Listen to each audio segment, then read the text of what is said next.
The shipping in Total Drama is kind of insane. Like, this whole show has the most aggressive shipping I have ever seen. No contest, no vote, leave your love triangles at the door because this shit has got it beat.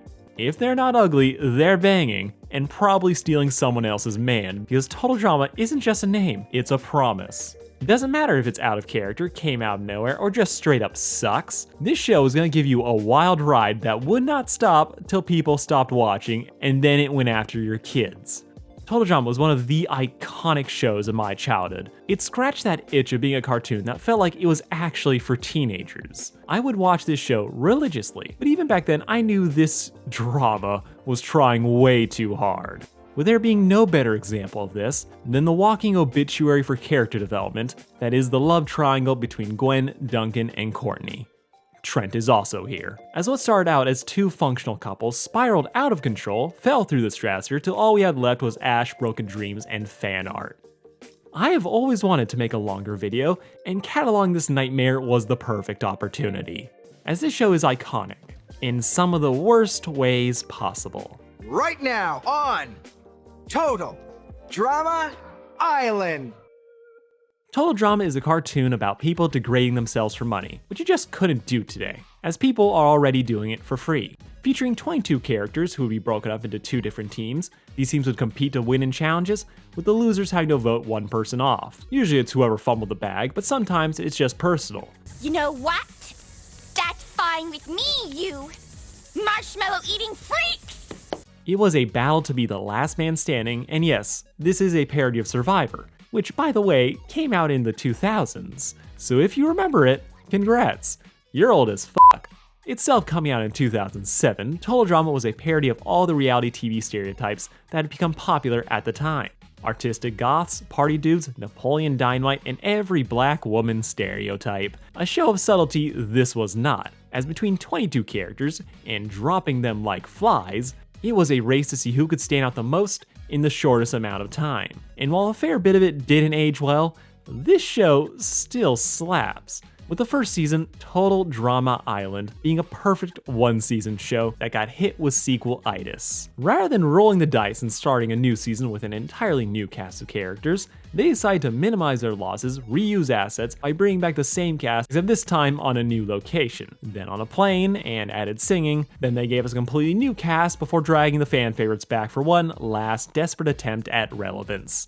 Just like the real Survivor. If there's a poster child for a show that should have quit while it was ahead, I'd still say Stranger Things, but Total Drama is still very close. The first season was fire, but it really screwed itself over by trying to reuse the same core characters every season, as people are going to naturally tap out the longer the show goes on, with those that remain getting more invested in the current cast, making it harder to capture a new audience when every season feels like there's required reading. And by season 3, they had kept these yahoos on for so long, it would have been weird to switch to a new batch, leaving the show trapped in a narrative hole, as the stereotypes worked great in season 1, with satisfying arcs. Suddenly, everyone needed a new one every season, and that just did not work, as the drama was often weak, lacked build-up, or just wasn't very satisfying as you watch characters you love thrive in the final 6 only to get dropped in the first episode.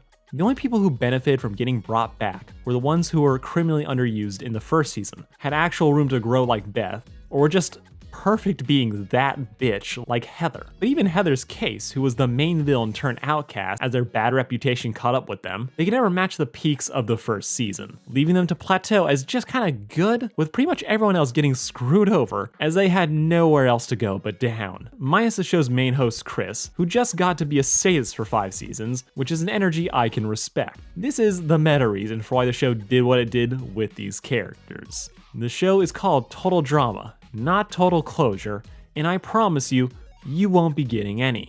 But at least the theme song slaps.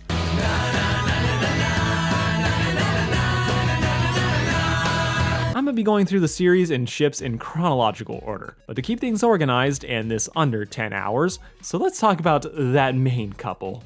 And for those who aren't clear, the order of the series goes Island, Action, Fuck World Tour, Revenge, All-Stars, Cocktail Island!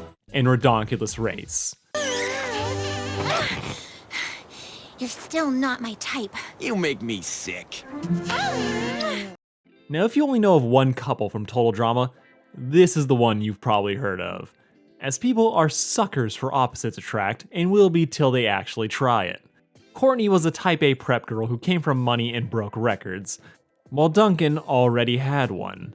These two had bang or kill energy from the second that they met, and it's easy to see why out of everyone here hooking up, this is the standout couple, as everyone else is mostly terrible. Like the rest of the couples go from cute but basic to one-note jokes to mandatory hetero because they made the subtext too obvious. The cream of the Canadian crop, this is not. But the character designs were great, with lots of opportunities for fan speculation, so the internet took these characters and ran with it. But it was only the established couple that was Duncan and Courtney that really made any long-lasting impact. But what truly makes me love them as a couple is two things: chemistry and knowing they're fucked. As these alleged 16-year-olds got into this hot and heavy, but they are a couple doomed to fail, which makes them way more entertaining than the fake soulmates over here.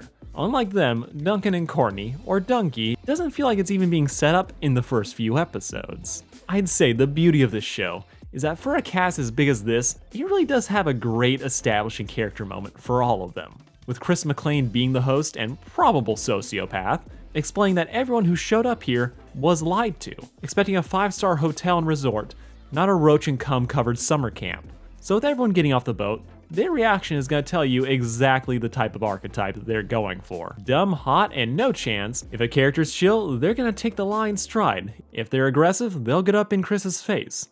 It's one situation, but you get 22 different reactions, which is a smart way to do it, creating a quick and easy way for us to get to know all the different characters. Duncan's intro is him scowling, coming in on metal and rock and roll, threatening Chris when he finds out that this isn't a resort, with the show dropping the fact that Duncan just came straight from juvie, just so you can take the mohawk and piercings seriously. I don't like surprises. The important thing is that Duncan immediately rolls with the situation once he's reminded that he can get sent back to jail with just a phone call. Seeing of Duncan as a dude with a bad attitude, but can keep it in check enough to play along, since as shitty as this place is, it's still better than prison. Another thing that I like about this intro is that it also goes the extra mile to not make Duncan and Courtney as obvious as the rest of the couples. Pretty much every main couple this season gets introduced and immediately have a meet cute, as if to announce, yeah, they're gonna Jeff is popping out of his shorts when he meets Bridget, Gwen and Trent make eye contact, but Duncan, meanwhile, doesn't even talk to Courtney. Instead, he spends the first episode hitting on Heather. Meet you by the campfire, gorgeous. Drop dead, you goof. Which, yeah, I get it. But my disappointment aside, these two not getting telegraphed works way better for the flow of their relationship. You still know that they're gonna date, but you genuinely believe that they hate each other at first, which is a level of progression that the rest of these ships just don't have. Courtney's intro has her being nice and proper, introducing herself to the rest of the cast, only to be disappointed by the motley crew that she meets. This puts her off as being a bit more formal than the rest of the cast, as she refers to them as contestants rather than just a new group of people that she's met. She's also set up to be something of a good girl, as she is the only one concerned when Izzy smashes her head against the wall. Similar to Duncan though, both of them are introduced as archetypes that are meant to be subverted, as we get to see Duncan talks a big game, but he's semi-nice once you get to know him, while Courtney is, well, she thinks she's a nice girl here to fix Duncan, but she's worse. And after being split into teams, the first challenge for Total Drama involves cliff jumping into shark-infested waters. Courtney is one of the two members of her team to chicken out, a gentle giant who's actually scared of not dying. And then there's Courtney, who rather than just admitting that they're scared, resorts to lying and gives off big "I'm better than this" energy, claiming that she has a medical condition that keeps her from jumping, then immediately following up with "it's not that big of a deal." It's a calculated risk. I've seen the other team, and I don't think 9 of them will jump. Courtney has been with these people for 30 seconds, and that was enough for her to assume that most of them would chicken out just like her, meaning that she doesn't need to jump, only for the entire team -1 to hop in, costing her team the win. Courtney is the prep, she's formal, but she isn't as nice as she thinks she is, which is something that only gets more and more obvious as the show goes on. Where Duncan can roll with a change in circumstances, Courtney will typically see herself as the one solution to the problem, while lacking the people skills to convince her team to follow her, making her come off as a bit of a know-it-all rather than competent. A feeling that's only reinforced by constantly bringing up the fact that she was a counselor in training at a summer camp. Not a real counselor, just one in training. She takes this as proof that she's qualified, failing to notice how everyone else just rolls their eyes. As while this may be a camp, that's about as much overlap as there is, with her attempts to artificially promote herself to team leader, convincing no one. I'm electing myself. Any objections? Where do we begin, Cyclops? All this leads to Courtney costing her team the challenge, as the Screaming Gophers beat the Killer Bass, who are now forced to send someone home. And from the word go, Duncan is aiming for Courtney, pointing out how DJ and Courtney were the only ones who couldn't jump, and he'd rather have a brick house over a whiner in training, with her scrambling to justify why it shouldn't be her. So she accuses Tyler, a guy whose only mistake was existing, to be the real problem, with no one buying it. Courtney should have been doomed, but thankfully there was an act of mass misogyny to save her ass. Yeah, homeschool. Enlighten us. Well, guys are much stronger and better at sports than girls are. Yep, the original incel, who after doing nothing for this whole game, randomly speaks up to get everyone to hate him, becoming the first one out, who no one would miss. It's also kind of funny in hindsight that Ezekiel gets kicked off for being blatantly sexist, while Duncan basically gets a free pass for the entire show for all of his comments. But more on that later. Here though, we see how Duncan and Courtney are being set up to be the opposing big personalities on their team. Courtney has great ideas, but unfortunately is very full of herself. She probably would be a great camp counselor, but she really needs rules and authority to function. She expects that people will respect her experience and title, and will just go along with it, lacking the ability to properly convey why they should do what she says. Duncan, in contrast, hates rules and authority, with him fully trying to vote off his future ex in the first elimination. This is rock bottom, and it's only up from here, till it explodes. Their first major interaction comes 2 episodes later. We're fresh off of Chris using sleep deprivation as a challenge. Duncan is exhausted and barely able to function, threatening anyone that might wake him up. Courtney just rolls her eyes at this before immediately blaming Harold snoring for it. This is where the descent for Courtney's character kinda begins. Courtney on a good day is a perfectly pleasant person to be around, but this is a competition, and even worse, she's losing it, causing her Little Miss Proper shtick to crack as a competitor comes clawing to the surface, beating a character shift which I kind of approve of, till season 2. As yeah, it would have been so easy to make Courtney the Sandy to Duncan's Zuko, but making the nice girl type A, cramming in all the aggressive tendencies someone would need to succeed at life, while also showing why those same traits would cause them to fail and grate on those around them. Courtney doesn't just want to win, she needs to win. She has based her entire identity around being an overachiever, with the subtext of a lot of her dialogue implying that she's never really failed at anything till this. So now she has to deal with taking L's for the first time, and she is handling it poorly. Explaining why she's lashing out at Harold, and why when they had to kick out another team member, her first instinct was to critique Ava for having a bad personality, before immediately complaining the next day about losing such an athletic player. We are so stinking right now. Okay, yes, Eva was a psycho, but at least she was an athletic psycho. Courtney always needs to perceive herself as being on top, even when she's losing. It's a little petty, but it's not too bad here. But these underlying flaws would get cranked up to 11 later, and I was not ready for it. But yeah, the dodgeball game. It goes poorly at first, but not willing to take another L, Courtney starts to adapt to her surroundings and learns to start using the people around her, threatening Harold into waking the Grouch, showing that she can handle Duncan by blackmailing him with elimination if he just sleeps through the rest of the game. Duncan respects this, and Courtney stops trying to force herself to be the leader by letting the inmate rally the team, making them more aggressive and effective, rushing one player at a time till Harold proves his worth by catching the game-winning ball, proving this kid has got skills and that Courtney and Duncan can actually be effective leaders when they work together. Duncan still needs to watch his mouth though. Meet you by the campfire, gorgeous. I've held it this long, sweetheart. Sure, princess. Whatever floats your boat. Yeah, this is where we gotta talk about Duncan's sexist streak. For as much shit as Ezekiel got for saying the most stereotypical, I don't hate women but talking points, if there was one character who could take the chauvinist crown, it's Duncan. And I don't think he actually hates women, but he's still constantly calling female contestants darling, princess, gorgeous. What's for dinner, woman? I'm starving. I hope you don't expect me to dignify that with a response. It's that brand of demeaning sexism where he's doing it just to piss them off, with the show itself knowing that it's wrong, but never really punishing Duncan for it in the way it did with other campers. In fact, he ends up becoming the chick magnet of the fandom, but this sexism streak is often slept on, partially because this was 2007, and having tongue-in-cheek sexism was still semi-common in media, whereas now where a show has to actually have something to say about it, or get the hell out. With Duncan though, it's just something that he does, till he abruptly stops in the next season. Just keep that bit of characterization in the back of your mind, as this man doesn't treat women right, but he will be actually terrible later with the show not really noticing, which feeds into the idea that all of his relationships were never gonna last. Later, while trapped in the woods, rather than helping out with the tent, Duncan decides to contribute by pissing off Courtney, who is just not having any of it. She'll work with Duncan, but she still doesn't like him, calling him out that they are stuck in the woods, and it's already scary. This is really not the time. But then a scary noise happens, and she leaps into his arms. In the first moment of solid shipping we've gotten between the two. Also, just to prove my point about Duncan, not really getting treated by the same standard, Jeff is in the doghouse right now, because he kept accidentally being sexist towards Bridget. You're not all girly about getting dirty and stuff. Gee, thanks. It's unintentional, but he's still punished more for it than Duncan. And then just because the show wants you to remember that Duncan can be reasonable, he's the one who tells Courtney to lay off Bridget after she accidentally burnt down their tents. He's a dick about it, but still. Queen, relax. It's cool. Cool? It's cool?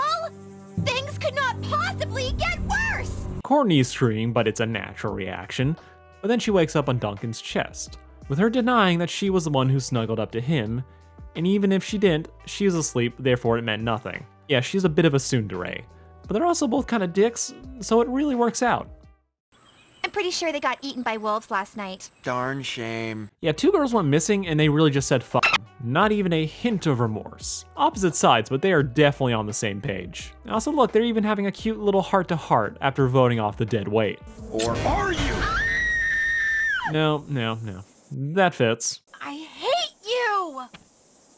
She so doesn't hate me. Said every guy under 30 who's called a girl honey. And it's this, oh she's really into me crap that I'm glad has been phased out of cartoons. Still going strong in real life though, but now the ship starts to sail.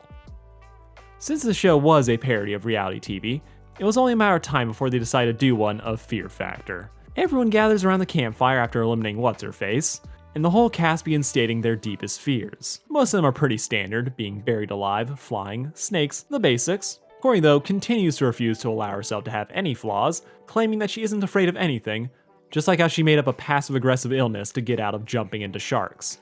With Duncan reminding her that he's already scared her with. But that I'm a winner mentality does not admit mistakes, so she doubles down, claiming to have just been humoring him. Duncan, in spite of investing everything in his tough guy image, admits his weird fear of Celine Dion standee, with Courtney teasing him for it, which he very much had coming. It's only when the sadist in charge makes them confront their fears do we really see how much they care for each other. With Courtney showing the benefits of having a bossy person in your life, as she forces DJ to confront his fears, shaming him into it. Yet, when it's Duncan's turn, she lets herself get soft, telling him it's okay, he doesn't have to do whatever this is. It's enough emotional support for Duncan to step up and face his fears. Celebrating him with just a little bit too much enthusiasm there.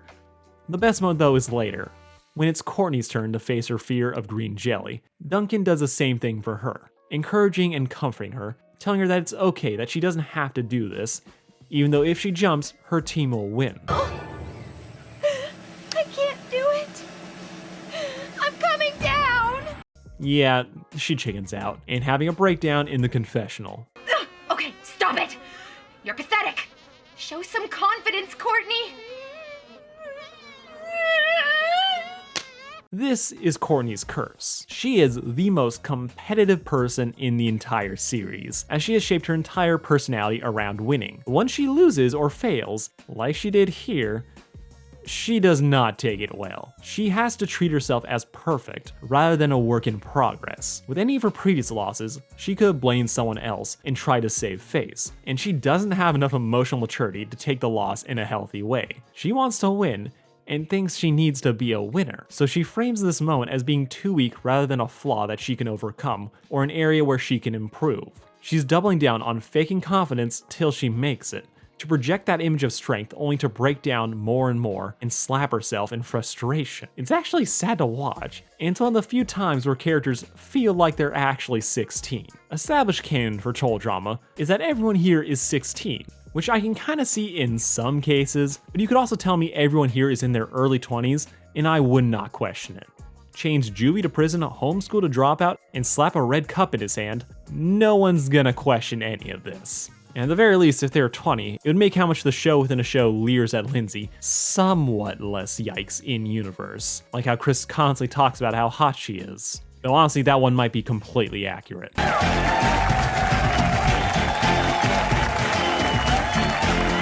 Art styles aside, out of everyone here though, Courtney is the most fragile mentally, being able to power through a lot of what life throws at her, but when she finally has to admit her flaws, she breaks down and throws a tantrum. Luckily, she is able to learn and grow through this. No, she doesn't. Skipping over the Gwent and her stalker bit, yes, the deer hunting episode. We're in the best metaphor since Adventure Time. Donkey keeps locking horns till they're stuck together, with both refusing to give up on a bad decision. You want to make out? Yeah, that line always gets me. The rest of this is just peak sexual tension, or for them just screaming at each other. All this is egged on by the boys, which makes this as good time as any to talk about both of their respective friend groups.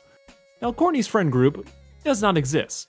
At best, you can say she has acquaintances, or people she's just not enemies with. But outside of small background shots, we never see her interact socially with anyone. Her only significant relationship on the show is Duncan, which sounds a little rough writing-wise, but this is something more specific to her than a problem with the writing. As Gwen and Bridget, the other two female characters with significant love interests, have friends. Gwen is tight with Lashana, Bridget is cool both with them and most of the cast. But with Courtney, best evidence of anything is that off-screen she told Lashana about Duncan finding DJ's bunny. But that is kind of told to us after the fact, we don't actually see it. In fact, we see nothing. And this is a Courtney-specific problem, as her hyperfixation on winning and order means that she fails to build any significant connections with the rest of the cast. She's got her eyes on the ball, and that costs her everything socially, with her attempts at being the team leader, plus a general bossiness, making her even less approachable. At best, you could say she has work friends, but there's no one here that she would hang out with, nor confide in.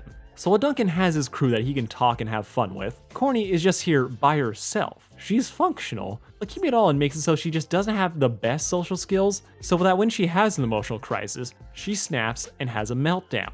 Duncan, in contrast, despite his antisocial bravado, is actually really quick to form bonds with the rest of the guys on his team, forming their own little clique composed of Duncan, DJ, Jeff, and occasionally Owen or Tyler. But really, these three are the squad, the boys. The dicks. Time to land that fish. Ow! Idiots!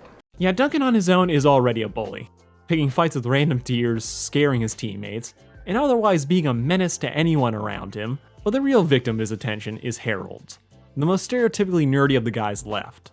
Glasses, weak chin, bad posture. Oh, sweet scoliosis. He's mine. With Noah and Cody being gone, Trent being traditionally masculine and doing his own thing, Harold is forced to be the bottom of the pecking order, getting pranked, laughed at, and getting the least amount of concern when he's injured, all because he's skinny, weird, and has some bad hygiene habits. These dudes get together and spend an entire episode aggressively screwing with Harold because he kept leaving his dirty underwear out, then refusing to admit it. So, in response, they do the natural thing, stealing his clothes, forcing him to wear Speedo in the kitchen, mocking him for it, dousing his underwear in hot sauce to burn his ass, then sneaking the rest of his crusty underwear into a sandwich and then tricking him into eating it. Moving his entire bunk bed into the lake while he's asleep, making him show it all off to everyone else in the cast. All this happens with Courtney being the only one to slightly call him out for it. She isn't appalled by their actions, she's just mad that they're doing this while they're supposed to be doing a challenge. Duncan on his own can be pretty bad, but get these three together and they egg each other on, and the situation keeps escalating more than the situation warranted. Jeff is the glue of this friend group, being the guy who can get along with everybody. DJ is a sweetheart, he wouldn't hurt a fly, but when they all get together, they will happily throw Harold under the bus because it's fun. They're enabling each other's worst traits. These dudes are constantly being each other's wingmen for Jeff and Duncan pursuing their crushes. DJ is giving Jeff the go-ahead when he can talk to Bridget, or when Jeff partners Duncan and Courtney together despite her wanting to keep him at a 10-foot distance, which we know courtesy of the cut 6-hour rant. They then help Duncan shoot his shot instead of helping him reconsider how he should do it, as whenever he insists she's into him, they back him up, when really maybe irritating the girl into liking him isn't the way to go. Hey, I kinda liked it. Duncan is a selfish person, and this will bite him in the ass later. For now though, he's winning, with more instances of hugging, touching, and other signs of physical affection, with the benefit that Courtney isn't pulling away till she does. Put me down! Put me down! And then just when you might have been getting sick of Duncan being a bully, we find out that the man has a soft side to him, which is all the fandom needs to be putty in his hands. As fans love a bad boy, but they kinda need that gooey center to pretend that they don't. Courtney continues to be concerned for Duncan, as his problems with authority lead him to steal stuff he doesn't need, jeopardizing his position in the show and his team's chances. Courtney doesn't want to see him go, but just won't admit it, till she sees Duncan find a new bunny for DJ, whose original pet got eaten, but thinks it actually ran away thanks to a lie from Jeff, revealing that he does actually care about his friends, and isn't the tough guy he pretends to be. Courtney loves this. Duncan hates this, as that self-image of being the badass is very important to him, but he still confides in her how, when he was a kid, his dog ran away, and he didn't want to see DJ go through the same thing. Well, that doesn't really matter. Not really. What's really important is that Duncan cares, that he can try, and most importantly, she can fix him. This added concern for her future male wife factors in great during the thriller episode. No, I don't know why they're doing this, but I do know why Duncan is being a smartass. Authority. His parents were in the military, he went to juvie.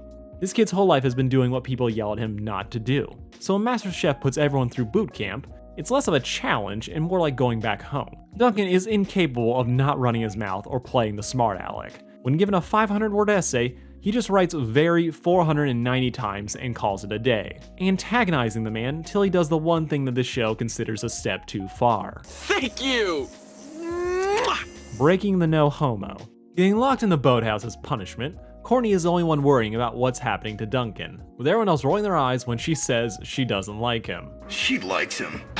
And this is where it finally happens. Alone together in a room, the two have a little talk, with Courtney trying to figure out why Duncan is like this, with him being evasive, teasing, and telling her she could be a little less uptight. Duncan points out the benefit of getting locked away in solitary was that he ended up alone with her. So breaking the rules does get you something. Duncan then proves it by taking her to steal food from Chris and Chef, which is amazing since they've been eating barely edible sludge for the last 2 months. Sneaking into Chef's tent, they swipe the good stuff, and leaving a smelly bass as a calling card. Hightailing out there, this is the most fun Courtney has had on the show yet. They share the spoils with the rest of the cast, and this definitely unlocks something in her.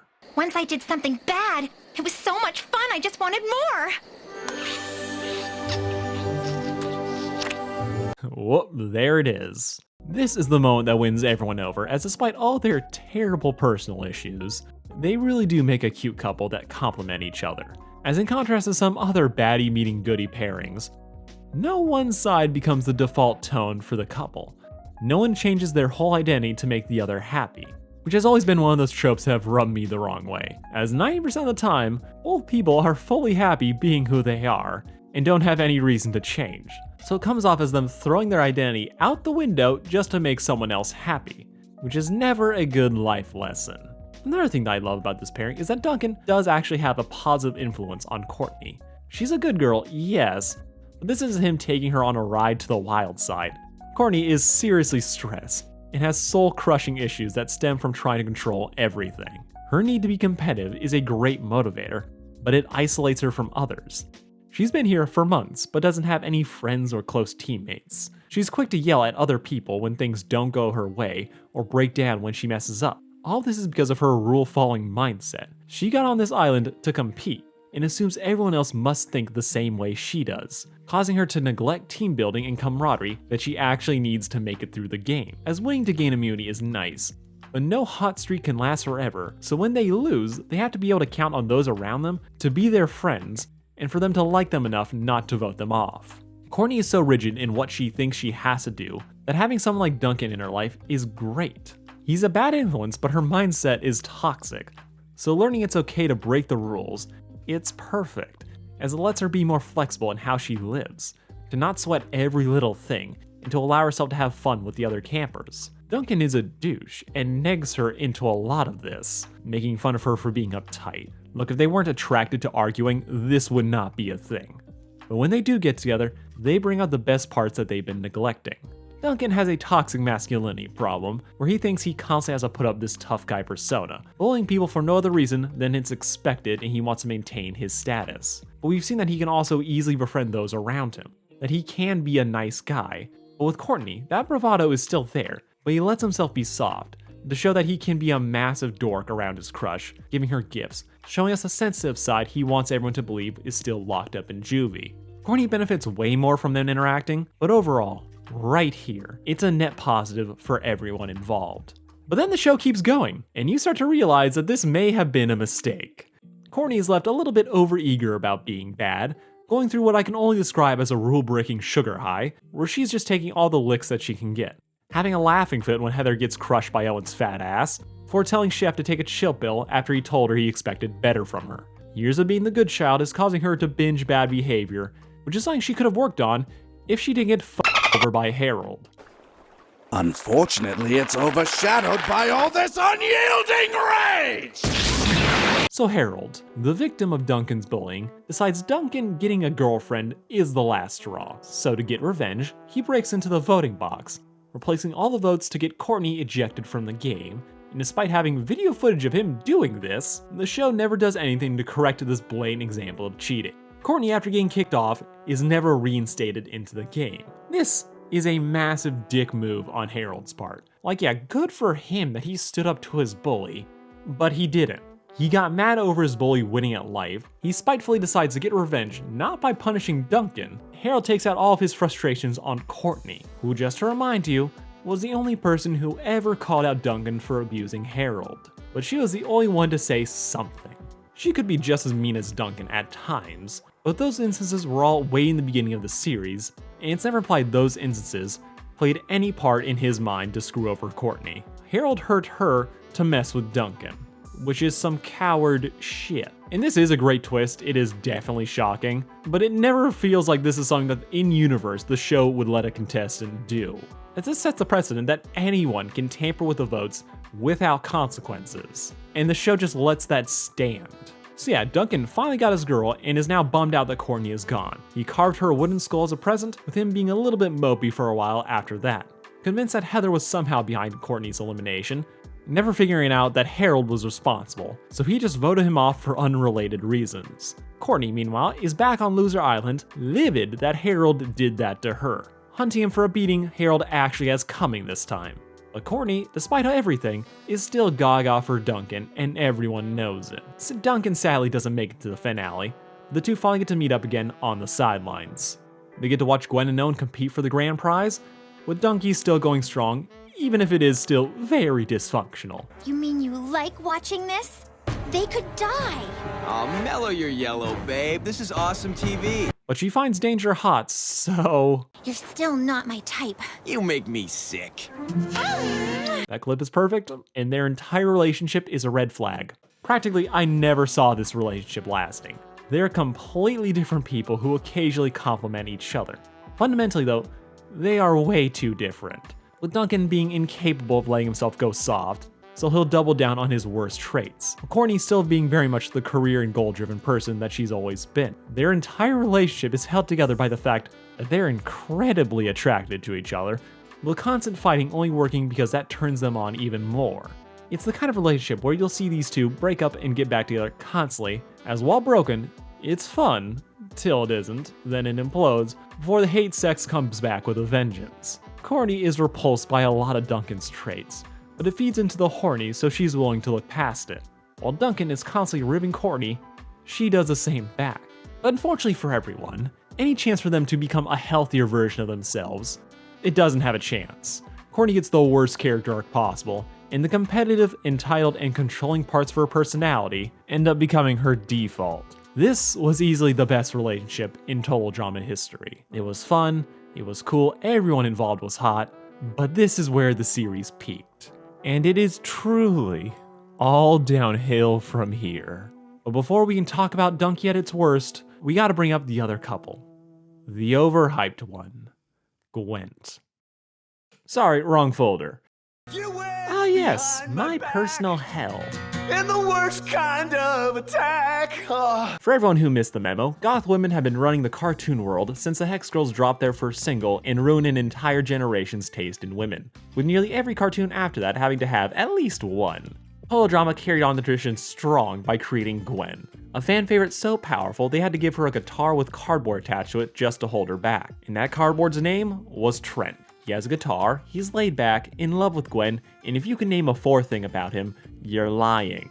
As who needs a personality when you've got forehead for days? Now I might be a little bit harsh on Trent, but trust me, for as dirty as I'm gonna do this man, I can never come close to what the show did to him, with their boring love story getting less respect than an Irish royal funeral. Even Gwen, the de facto main character of Island, floundered as the show just had no idea with what to do with her. But before we even talk about this double headshot, we gotta talk about what we lost and why even if it wasn't great, it still didn't deserve to go out like it did. Taking us to that time when we still had hope for the characters, we're introduced to Gwen and Trent, the same way as everyone else in the show, as they get brought to the island via yacht, only to find out that they're not staying in a fancy hotel, but a barely above water shithole, with Gwen being introduced third and is the first to call BS on being lied to, only to be reminded that she clicked red and signed, so they own her now. To her credit though, she does try and rip up the contract, but lawyers are gonna lawyer and they made copies, with her only way off the island now being to either get eliminated or swim, leaving her trapped and grumpier than usual, rolling her eyes as a lot of the other contestants get brought on, as the day's just started, and she's already over it. But through the process, we learn that Gwen is more than just the team goth, which is kind of a complete lie. I think she's emo. More importantly though, her intro goes a long way to show you, in spite of what you might assume about her aesthetic, she's one of the more normal and down-to-earth contestants, being the first person to point out that they've been lied to and threatened to leave, with neither of the two before her really reacting to the camp being a lie. Beth was too busy fangirling to notice, and DJ was a little bit slow on the uptake, merely musing that this place doesn't look like the brochure. Then Gwen comes along and has a completely normal reaction of calling BS, refusing to play and having to be strong-armed into staying by Chris, who won't give her a ride back to shore. Another thing setting Gwen apart is how her complaints to Chris contrast to Heather's, whose first move was to whine and threaten to call her parents, or Duncan's, who was just ready to fight Chris. Gwen has a much more proportional response to the situation. She wasn't threatening anybody like Duncan, and was actually trying to deal with the problem herself, unlike Heather. These two were meant to be viewed in a semi-negative light when they first showed up, but Gwen quickly shows that her issues are more about being lied to than her actual personality, with her quickly smiling and bonding with the other campers as each new clown gets brought to the circus. But everything changes when Trent gets introduced.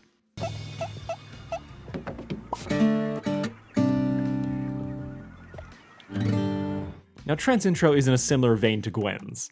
While she was grumpy from the start, Trent is here to just kick back and have a good time, as he greets Chris, complimenting on something else he saw him in, with just a little bit of discomfort creeping in, as Trent realizes this is where he'll be staying, and these are the people he'll be staying with. But rather than cause a scene, Trent decides to shut up and find a spot, as between the convict Crocodile Dundee, nose picker, and a girl with dyed hair, it's not that hard of a choice, setting himself right next to Gwen and immediately turning on the charm, as while everyone else seems crazy, this one doesn't seem so bad. The soft guitar kicks in, immediately making this a romantic moment, as Gwen looks away and finally cracks her first smile. And this moment would cause them to unknowingly form a duo that would last through most of the games, as the two realize they might be the only sane and hot people here, so they might as well buddy up, becoming the other's default person to lean on, figuratively and literally.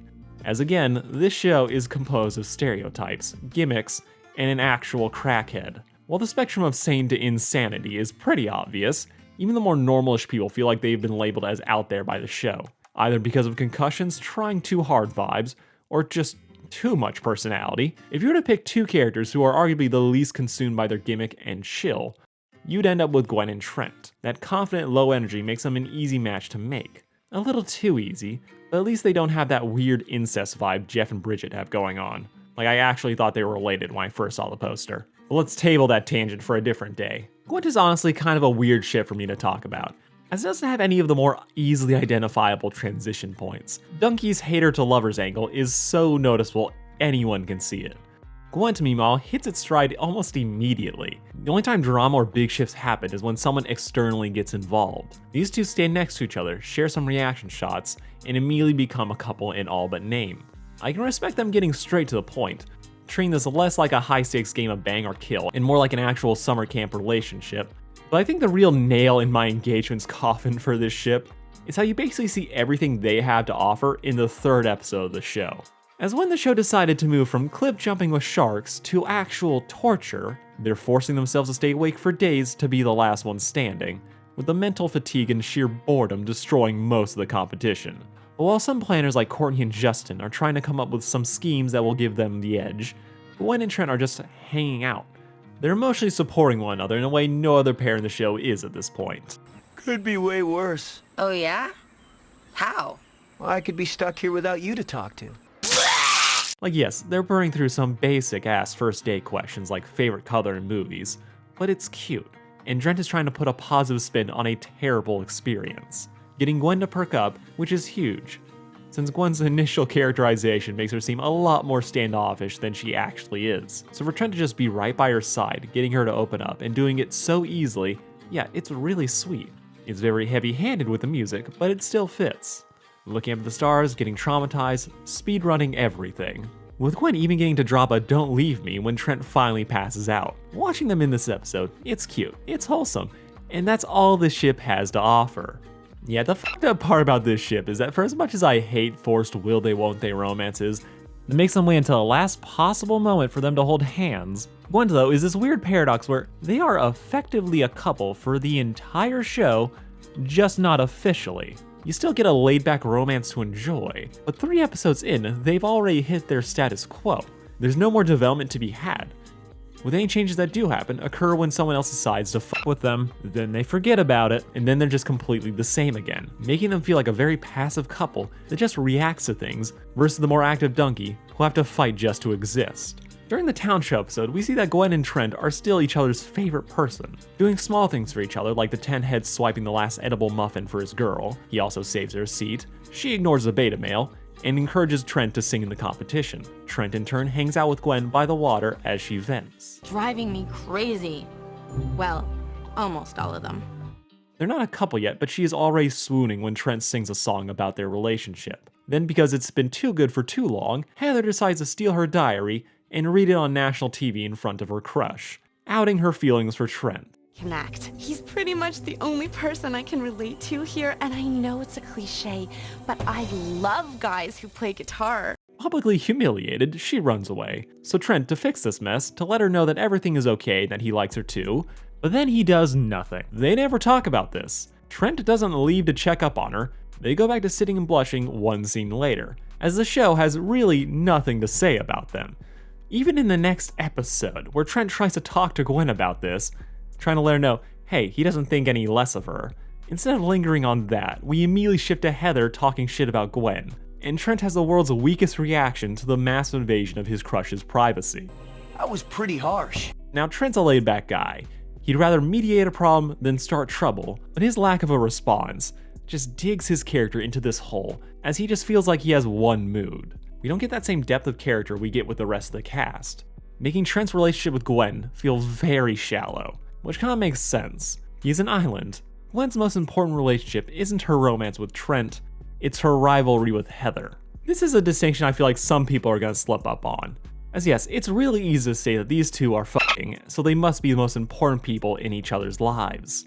When really, all sorts of relationships can have way more impact on who a character is and how they act in a story. Naruto may end the series banging Hinata, but Sasuke is the one he spends the show f***ing with.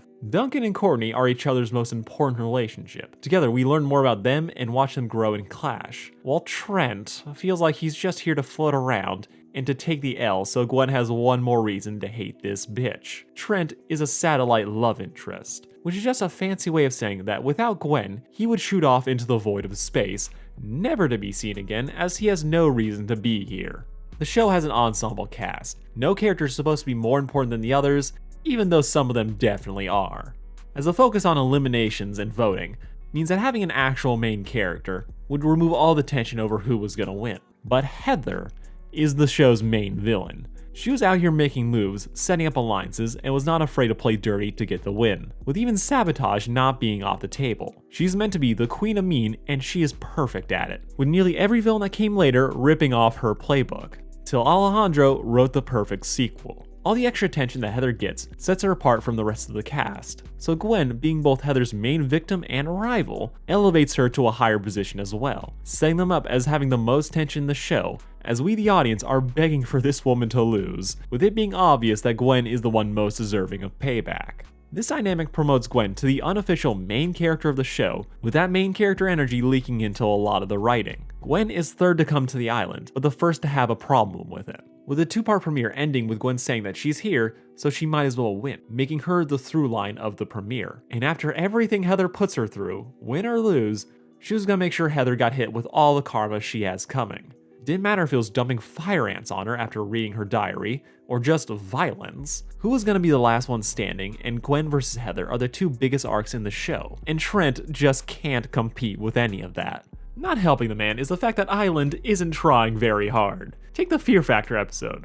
Gwen is forced to face her fear of getting buried alive. Trent is just right there by her side, being his regular supportive self, till he gets chased away by his greatest fear, mimes, with him forgetting to unbury his girl long after her mandatory 5 minutes in hell were up.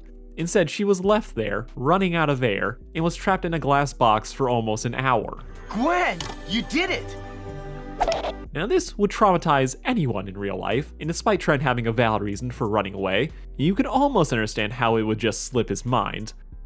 See, this is actual conflict. They have something to work through, as Gwen feels betrayed and Trent needs to do better at communicating what happened. There's just one problem. This scene, where she tells him, "Don't talk to me," is 8 episodes after she was buried alive, with everything in between showing that there was no difference in how they acted. They just continued to hang out. They talked less, but that felt more like they were just getting squeezed out of screen time since Dunkey was ramping up. Gwen worrying about being buried alive is only referenced once. Are you still mad about the whole burying you alive thing? Yeah. Yet everything outside of this is filled with smiles, flirting, and tenderness. They are always shown to be standing next to each other, but the writing never actually conveys that being left underground negatively affected them in any way. Her hitting him in the head with a walkie-talkie is played as a joke. They bring up a potential conflict, ignore it, and bring it up so much later that it doesn't feel like it actually tracks. And just to prove how there's no connection, the episode after this one was all about them trying to flirt but getting cock-blocked by her simp. Come on, Gwen. You and me, open water. What do you say? The Creek is the immediate follow-up to Fear Factor, and it feels like it's here by mistake. Like the actual episode feels like it was written to be placed earlier in the show, but it didn't fit, so it got slapped onto here. The competition is a canoe race to a haunted island that they have to then hike through. Beth finds an isle that curses her team, but really this is a character spotlight for Cody, who's getting kicked off of the show next, and so far he's done nothing but be creepy towards Gwen. And I guess I have to talk about this, but yes, this was the original love triangle. Chris told us to pick a paddle partner. It was time for me to make my move. If I could just get Gwen alone for 5 minutes, I knew I could woo her with my manly charms. Cody's kind of weird to talk about online, as he barely exists, yet everyone wants to bang him. Which I'm not gonna judge, I have terrible taste too. So much so that the show would then create a parody of said fans in Sierra, who you guessed it, was Cody's stalker. On his own though in Island, Cody isn't great, but honestly he could have been way worse. His first introduction is pretty succinct in setting up who he is, being that little guy who thinks he's a short king, when really he's just kind of annoying. The kid's got confidence, yet lacks self-awareness, so he comes off as trying way too hard in a non-threatening way, making him more of a pest than a problem. Cody gets dropped off and immediately thinks he's gonna get laid, but that just isn't happening. He ends up singling out Gwen and proceeds to fail at every opportunity, trying to flirt with her when she's setting up her room, taking a dodgeball to the groin for her, but very quickly he moves from oblivious to creepy. Yeah, Gwen goes out of her way to be alone in the woods, and he just follows her. Before going to that extra level of creepy, Gwen is just not into him, like in the slightest. At best he's an annoying little brother, but Cody just doesn't get it. He thinks he's a ladies' man who for some reason doesn't get any. On a certain level, I do think he knows he's out of his depth, trying to mimic Trent, a guy who actually has game and the build to pull it off. Cody just keeps landing flat on his ass and tries to make his mistakes look intentional, which has its charm, but he still has no shot here. With him being so high on himself that he initially thinks Gwen is writing about him till he realizes he doesn't play guitar. But even Heather outing Gwen's feelings for Trent is enough of a warning for him to stop. He keeps insisting on getting in the way between Gwen and Trent, with his little stunt costing the non-couple FaceTime as Trent gets dragged onto a different boat, leaving Gwen to be alone with Cody and not having any of it. So, is Sunday out of the question? Got it? This guy is trying so hard, it's embarrassing. To Cody's credit though, he does eventually get the hint, offering instead to put in a good word with Trent for her. Before you get too happy, he's only doing it so he can get Gwen's bra, so that he can win a bet with Owen. Yeah, not the best, but at least he learns some boundaries and keeps his word, realizing that she just isn't into him, but still wants to help her to get the one that she wants, allowing Trent and Gwen to keep canoodling back on the island. But before that, Trent suddenly shows an actual emotion for once, pulling a complete 180 and threatening Cody when he tells him Gwen has a thing for him. She's not into me. She's into you. If you're lying, I could easily rearrange your face. You know that, right? Now, I appreciate Trent showing an actual range of emotions for a change, and it makes sense that Trent would flip when it's about Gwen. However, this scene, this little moment, doesn't make any sense. This man sat here and watched Heather out Gwen's feelings for Trent, so someone else telling him that she's into him shouldn't be that surprising, or he shouldn't have this big of a reaction.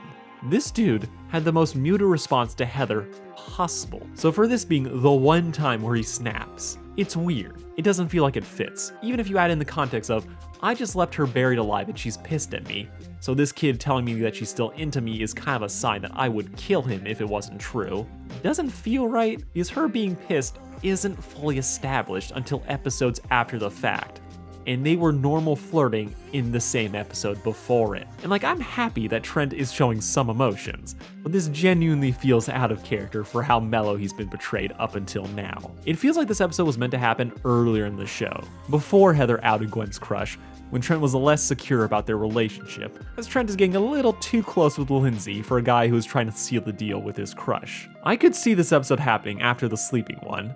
However, the episode ends with him having a romantic moment on the docks thanks to Cody. And this builds this weird tug-of-war for these characters, where it feels like they're basically dating, that they both know, yes, we have feelings for each other, but then they act surprised when it gets announced that they do. All this time of being basically a couple, but they're still at that weird crush phase, when it feels like they've already expressed all those feelings. And none of it fits within the context of Gwen being pissed off at Trent for leaving her buried alive. This is the shit that kills this ship for me. It has tons of cute moments that I like. I can forgive Trent being a satellite love interest, but the show never feels like it's keeping track of where these two are emotionally in their relationship. Episode 3 establishes a chummy, sweet dynamic, where they always hang out and support one another. But then the show doesn't address any of the stuff that messes with that dynamic, only bring it up when it's convenient. Heather outs Gwen's crush? They don't talk about it and still blush and just slip back into a status quo without addressing the problem. Trent accidentally leaves Gwen buried alive? She barely throws a walkie-talkie at his head, and they spend the next episode lusting after each other. Then the episode after that, not interacting, but are always close to each other, get some haiku bullshit, and only then, episodes later, do we introduce the fact that Gwen has been holding a grudge, and it doesn't track with anything.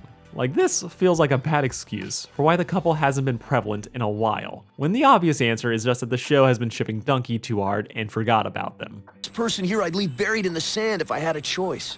Really? That's so sweet. And that is how they resolve the grudge she had 10 seconds prior. I know, it's dumb, but at least they can't come up with any more contrived bullshit than this.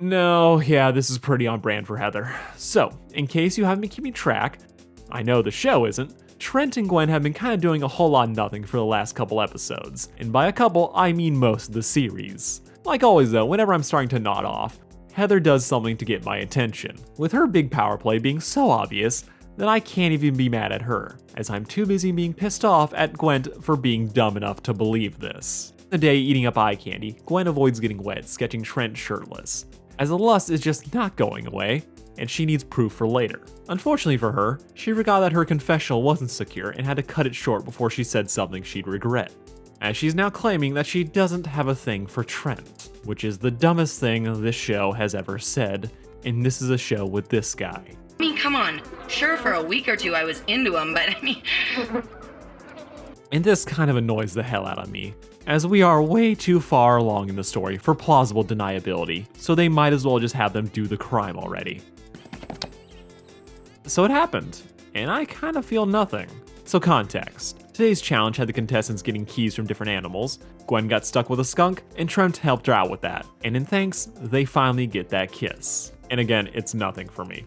It doesn't come out of nowhere, but for how long they've been building to this, for all the, oh, it's gonna happen, it just feels like a misfire. This couple has been in the background for so long, I don't feel like it was built up to this. They introduce a problem that doesn't make any sense based on what actually happened, and while I am never one to turn down these dorks squeeing over one another, Trent just helping her with a skunk being the thing that gets them to kiss feels so low effort. Like, this is not a climax of the episode, this is in the goddamn start, so it just kind of happens. Really though, Gwent is suffering from what I talked about earlier, in that it only exists to fuel the Heather and Gwen feud, with the local mean girl seeing true love as a threat to her making bank. So Heather hatches a plan with the future sugar baby to break up the couple before it even starts. And that is what this episode is really about. They only just got them together so that the plot can tear them apart, which should annoy me, but Gwent is dying for a better couple, so how can I complain? Leaving fake love letters for the couple to find, Heather spills some fake tea. Gwen confided in the girls last week that she really can't stand you and thinks you're a total cliche. I know the show likes to make fun of Owen for being stupid, but Trent is the dumbest motherfucker in this show right now. His personality is Mr. Considerate, but at some point he has to know this bitch is lying. Your music stinks, and she's only stringing you along to get further in the game. Allegedly, he can be angry. We've seen it. But this complete blind spot for Heather is so weird, as he knows how much she hates Gwen. She has messed with her constantly. And Trent just believes her. Jerk! User! I thought we had... Something real. Man, was I ever wrong. I hate this. Trent's personality exists only as the plot demands. I know him not technically dating Gwen can be viewed as emotional distance, that maybe he would entirely believe this is how she feels about him. But this show is just a series of Gwent moments, and Gwen isn't going to lie to her diary for Heather to read on national TV. So the fact that this man kisses Heather back. Yeah, now I'm beginning to remember why I prefer Donkey. Trent sucks. And Gwen saw all of this. Gwent now believing that the other person is terrible, throw a mutual fit over it, with Ashana being the supportive friend Gwen needs, helping her girl out by fucking up Heather, rallying the island to vote against one of the two-timers, but unfortunately Heather wins immunity, so rather than asking questions at any point in this situation, the mob decides to vote Trent off, and after that they talk for 3 seconds to clear up the mistake. Why should you care? You think I'm a cliche. Where'd you get that from? Her? God, I love her. And like that, the problem is fixed. Trent tells Gwen to keep fighting till the end, but they don't even get a goodbye kiss. He has closures for winners, and he is definitely not one of them. One tear of goodbye, Heather keeps talking smack, and Gwen has now dedicated the rest of her life to ruining Heather's. Unfortunately for me and the story, Trent is still alive, with Mr. No Personality deciding to make Gwen his. A guy would have to really be in love to do this, don't you think? Or just really stupid. Oh, and just in case you thought they could possibly add any more pointless conflict to a couple full of it. You know, just because you're rooting for me doesn't mean I have to like you. I thought you were over the whole me kissing Heather thing. Wasn't my fault. She ambushed me. Bruh. This is in the finale. Gwent lies more than Heather does. It's been the same status quo since the start of the series. It sets up problems, sweeps them under the rug, only to bring it up again when everyone has stopped caring.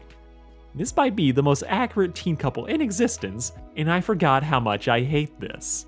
Yeah, Gwen is within her rights to still be a little bit ticked off about the whole situation, but the episode ended with Trent leaving on a romantic note. This couple always ends on a romantic note, so Gwen still being mad doesn't really track. It feels like the show just changed its mind. We're still okay. right? Yes. I said I was over it. I didn't say I wanted to go out with you. They either have to cut the line of Gwen saying they're okay or show her questioning the relationship while he's gone. Have Heather say he kissed her back. Sow some doubt. Give me just a little bit of setup. Like, I was 10 when this came out, and even then I was calling this dumb. Trent will spend the entire finale trying to help Gwen win the finals, as pretty much everyone else is supporting Owen, or they're just being a better couple. You're still not my type. You make me sick. Trent, desperate to win his girl's affection, decides to carry a boulder as a metaphor example of his love for her, showing the lengths that he'll go to be with her. Yeah, he's gone full cringe. And Owen end up winning the money, leaving Trent with just his rock, which it's cute because it's her. She's his rock. Kill me later. Ultimately though, for as dumb and confusing as I find the writing, the two actually do have good chemistry. But it's a ship that continually suffers from being sacrificed for the plot and other characters. If you just watch the show on its own, it feels and flows a lot better than when you're just watching the ship as its own story. It's cute watching Gwen, this loner, open up to Trent, and you genuinely come to care for them as everything under the sun keeps coming to break them up. So you have this constant sympathy for the pain that both of them are going through, and you just want things to turn out well. It took forever to get there, and I will say that the constant romantic moments makes it feel like these two could have hooked up at any point, making the moment where they actually do happen feel shockingly underwhelming. And it immediately gets buried in Heather Tokyo drifting them apart. Trent's characterization is too flimsy for its own good, and just gets sucked along with whatever's happening. But as far as finales go, it could be a lot worse, and that is a huge win for the entire show. Trent is exactly where he belongs, as a consolation prize. But they're together now, and at last we can finally take a break from the contrived bullshit.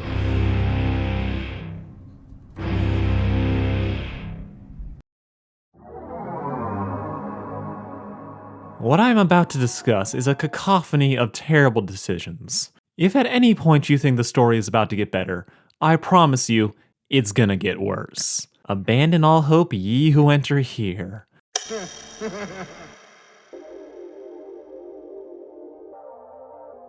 The last hour of shipping we've discussed were the good times, the golden age. As in fact, it was all nothing but gasoline-soaked playing cards with a lit match falling in slow motion above it. This is that match, and we are all screwed. From the very beginning, Total Drama Island was lightning in a bottle, bringing a fresh take on the type of television our aunts and parents shoved down our throats when all we wanted was SpongeBob. The characters, the intrigue, the drama, it was all great. There was just one problem.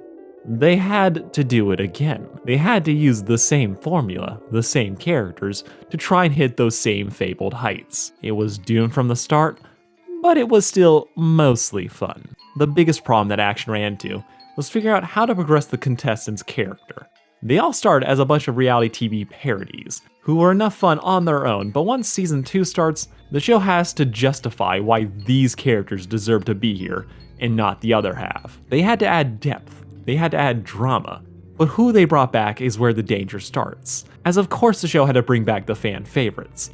Heather, Duncan, Gwen, Owen, those are all givens, in spite of the fact that their arcs are pretty much complete. Everyone else who came back is more of a toss-up. We got a handful of gag characters who still might have a few more laughs in them, one or two others who have been earmarked for having actual potential, but all of them run the risk of flanderization, which is the trap Action jumps headfirst into. Flanderization is an internet term to describe the process through which a fictional character's essential traits are exaggerated over the course of a series. The initial limited range of emotions and quirks got chipped away as one or two came to dominate their personalities. Peter Griffin started off as a well-intentioned but bumbling dad. Now he's a psychotic man-child who would bully his own daughter.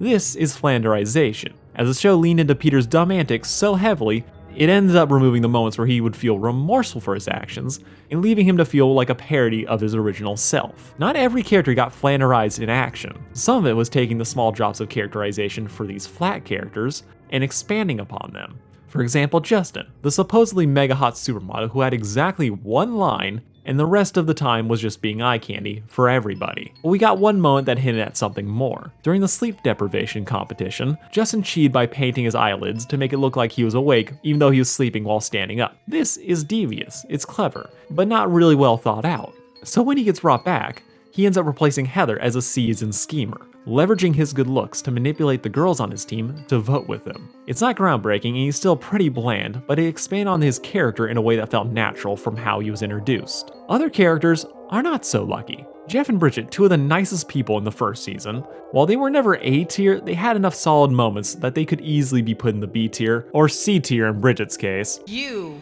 are a B+. These two got all of their characterization thrown out the window as they're reduced to being just the couple, too busy sucking face to compete, getting the boot in the first episode. But for as dumb as that was, it still tracked with some of the previous characterization. What doesn't track is what they did to Trent. You can kind of argue what happened to Trent was flanderization, but after everything, he is not recognizable. Going from this...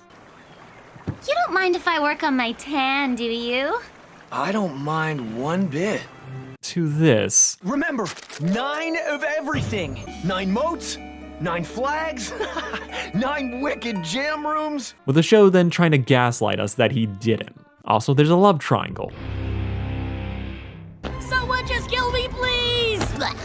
Action technically starts in the last episode of Total Drama Island. Chris tricks the contestants into participating in one final challenge, a scavenger hunt for $1 million, with whoever won the original contest having to give up their money or be forced into doing so, with the entire cast scrambling to find the suitcase full of money first, with the contest, luckily, ending in a 14-way tie. So now they have to suffer through another season of being tortured for money. Ditching the island summer camp, the new season will take place on an abandoned movie set, with the challenges now having a film motif. Marshmallows are switched out for chocolate statues, but functionally it's still the same game with the same length.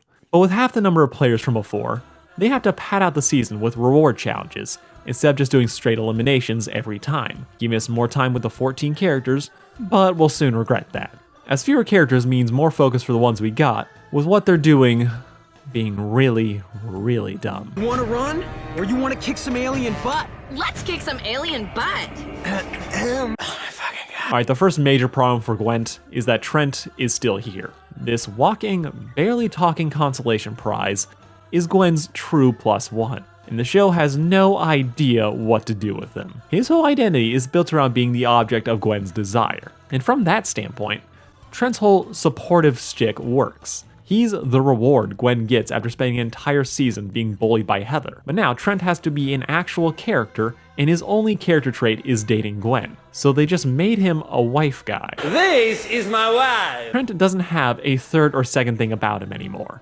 His whole personality is just Gwen's boyfriend. Then because the show has trauma in the title, shit has to go sideways for dumb reasons that feel less like an actual character decision and more like it happens because the writers say so, with Mr. Relax and Chill rapidly becoming paranoid before just going straight insane. This nonsense starts bright and early in the second episode, when Gwent and Duncan become tight. You can have my burnt toast, Big Mouth. Judging from that gut, I thought you'd be all over the extra carbs. Nice. I'll go more into this later when it's unfortunately relevant, but in brief, these two have shockingly little time together in Island. They're both fan favorites, but between being on enemy teams and Gwen kinda just doing her own thing, they never get much time to interact. But when they do, it's always fun. Or when he shoves that big dude's head inside the wood chipper! Because non-conformists, they share a mutual love of scary movies, talking shit, and mostly friendly competition. While they weren't friends in Island, game respects game, and they both had plenty of it. A huge feat considering that both of these fake loners aren't usually easy to impress. But now in season 2, that respect has become an actual friendship that Trent is immediately insecure about. You can have my toast, Gwen. Thanks, but I can't take enemy toast. Enemies? We're not enemies. See, Romeo over here, he's insecure. All his chill vibes got thrown right out the window as Trent is a romantic. His audition tape is him singing about finding the girl of his dreams. It's cute, but he very much has this ideal relationship built up in his head, one that Gwen herself may not be the best fit for. As Trent, sweetheart, super sincere, ride or die type of dude, while Gwen has a lot more snark and friendly ribbing. This is a trait Gwen and Duncan both share. They're okay tearing into each other as they both know it's in good fun. Meanwhile, Trent takes all of it personally. Duncan can make fun of Gwen's big mouth and she'll take a shot at his waistline, and they'll both just laugh it off. But if Gwen jokingly calls Trent an enemy, this dude gets frazzled and has to declare his love and dedication to her. Except for me and Gwen. I'll always have her back, no matter what. Right back at you, babe. She appreciates it, but in the context of who Gwen is, Trent got worried over nothing. Bro overreacted over a joke, and judging by the death stare, he's actually pissed at Duncan even suggesting money could come between him and his girl. Gwen gets a guy friend, and Trent just about shits himself. This is the insecure energy that Trent starts with, and it only gets worse. The rest of this episode goes out of its way to show that Gwen and Duncan are on the same wavelength, sharing a love of alien movie references and flexing on how many times they've seen the same movie, with Trent desperately inserting himself into the conversation, bombing as he doesn't know what the hell he's talking about, then looking to Gwen to back up his lame take. Putting his girlfriend in a bind as she loves Trent, she wants to be supportive, but he's being stupid and awkward. Raising the ethical question, do you have to support your partner even when they're being cringe in public? No. Debate over. The challenge this week is a parody of Alien, with Chef hunting them down with a slime gun. The two people savvy in this genre take the lead, while Trent is only taking more L's. Trent, any thoughts? Yeah, let's kick some alien butt! The man ruins the moment just so he could be in it, as Trent is desperately trying to keep whatever Duncan and Gwen have going on from not being a thing. He's nice, and he won't tell her not to be friends with another man, but he will third wheel the friendship so hard it will be awkward for everybody, which portrays his incredible lack of trust in his partner that he feels like he has to do this. Not even 5 minutes later, in his confessional, Trent is talking shit about how much he doesn't like Duncan, calling him a poser and making fun of his mohawk, something Mr. Live and Let Live from last season would never do, making it feel all the more weird that he's doing this. Like, I don't really care what the dynamics are in your relationship, but this is just a bad look. The dude's chill persona just went out the window when there isn't even any overt flirting going on to give this man a justification. And even worse, it's making him delusional. Hairspray's really manly. I love seeing Gwen stick it to Duncan. Does this mean I'm out? Too bad, so sad. More money for me. Trent is reaching. He is disgustingly insecure right now in a way that doesn't feel like it's in character at all for how he was presented in season 1. Him choosing to save Gwen's necklace over going for the win. That feels like Trent. But all of this unearned jealousy, fighting for his sanity by insisting Gwen is dunking on Duncan, it's the kind of petty shit that feels beneath him. Gwen isn't giving any vibes that she's any less in love with Trent. She loves that he saved her necklace over winning the challenge, something most other guys wouldn't do, which is a direct call out to Duncan. She still sees Trent as better than most. So for him to be this much of a mess this early is a massive red flag that the show is just doing this because they want to add more drama, even if it doesn't fit the character, which is one of my personal pet peeves of writing. As you can have paper-thin characters, you can have coincidences that break my suspension of disbelief. But I don't think that the characters should ever be forced to contort to make decisions that they wouldn't normally make because the plot needs them to. But this is the new baseline for Trent, and it only gets worse from here. So Gwen and Trent are now leading opposite teams because neither of them are happy in this situation, as having to compete against your significant other with money on the line is just a recipe for disaster. What's important though is that they try to make this work, to not let Chris and this game come between them again. They've learned this lesson, they've seen what happens when they don't communicate, and now they won't make the same. I don't know, Duncan? Whoop, there it is. Because Trent is apparently hyper insecure about his love life now, the fact that Gwen picked Duncan first sends him in a tizzy, turning petty immediately. I choose the beautiful Lindsay. This is kind of the dumbest thing. Gwen tentatively picked Duncan because he is a proven competitor. The dude made it to the final 4, and has already shown that he works well with Gwen. But Trent took it personally, despite the fact that he hasn't told Gwen that he doesn't like her friendship with Duncan. Gwen has committed 0 offenses here. She had to pick one of the guys, yet Trent decided that he was going to ignore everything that they just said about not letting the game come between them, picking Lindsay while stressing about how beautiful she is, just to piss off Gwen, with the team selection process devolving into the two getting testy and critiquing the other's picks. They just immediately believe the worst in each other, and that all this is mind games to piss the other off. This happens immediately, and this is all they do for the rest of the episode. Duncan does as little as keep Gwen from stumbling, and Trent is already talking shit, calling them punk wannabes. This man went from chill to hostile, and it hasn't even been 20 minutes since they promised that they wouldn't do this. Even if Duncan was trying to make moves on Gwen, which he isn't because he's still technically with Courtney, Trent's reaction here would have just driven them together faster. But no, it's all in his head, because this isn't a love triangle, it's a fake out love triangle. Trent takes the smallest actions and blows them all out of proportion. As yes, Gwen did call Duncan hot, but she did to soothe his ego and cut off the massive cow he was throwing about being forced to act for a challenge. Duncan isn't a threat, having to point out to him that she and Duncan aren't a thing because he's clearly still in love with Courtney. All I know is I don't want to be you right now. Because you're gonna dump me? And you'd think this might be the end of it. They said they wouldn't fight, they started, then they kind of reconciled. But no, Trent is just a mess from minute 1 this season, and now we gotta talk about his 9 obsession. 9 moats? 9 flags? 9 wicked jam rooms? Trent is not doing well. His team lost their first challenge, he's stressed about his girlfriend, and Duncan is the school bully cackling at everyone else's mistakes. Trent accidentally dumped his salt and pepper onto his eggs, with Duncan assuming Trent wouldn't want any, so he takes a piece, which causes Trent to complain that he now only has 8 pieces of eggs. This isn't a red flag, but it is something to take note of. Duncan calls Trent weird for caring, sending the boy into a huff for the 50th time this season, forcing Gwen to step in saying she loves weird, because she's realized that her man is having a hard time and is trying to be there for him. So she is being extra supportive as he clearly needs it. Friendship bracelet? 1, 2, 3, 4, 5, 6, 7, 8, 9. Much better.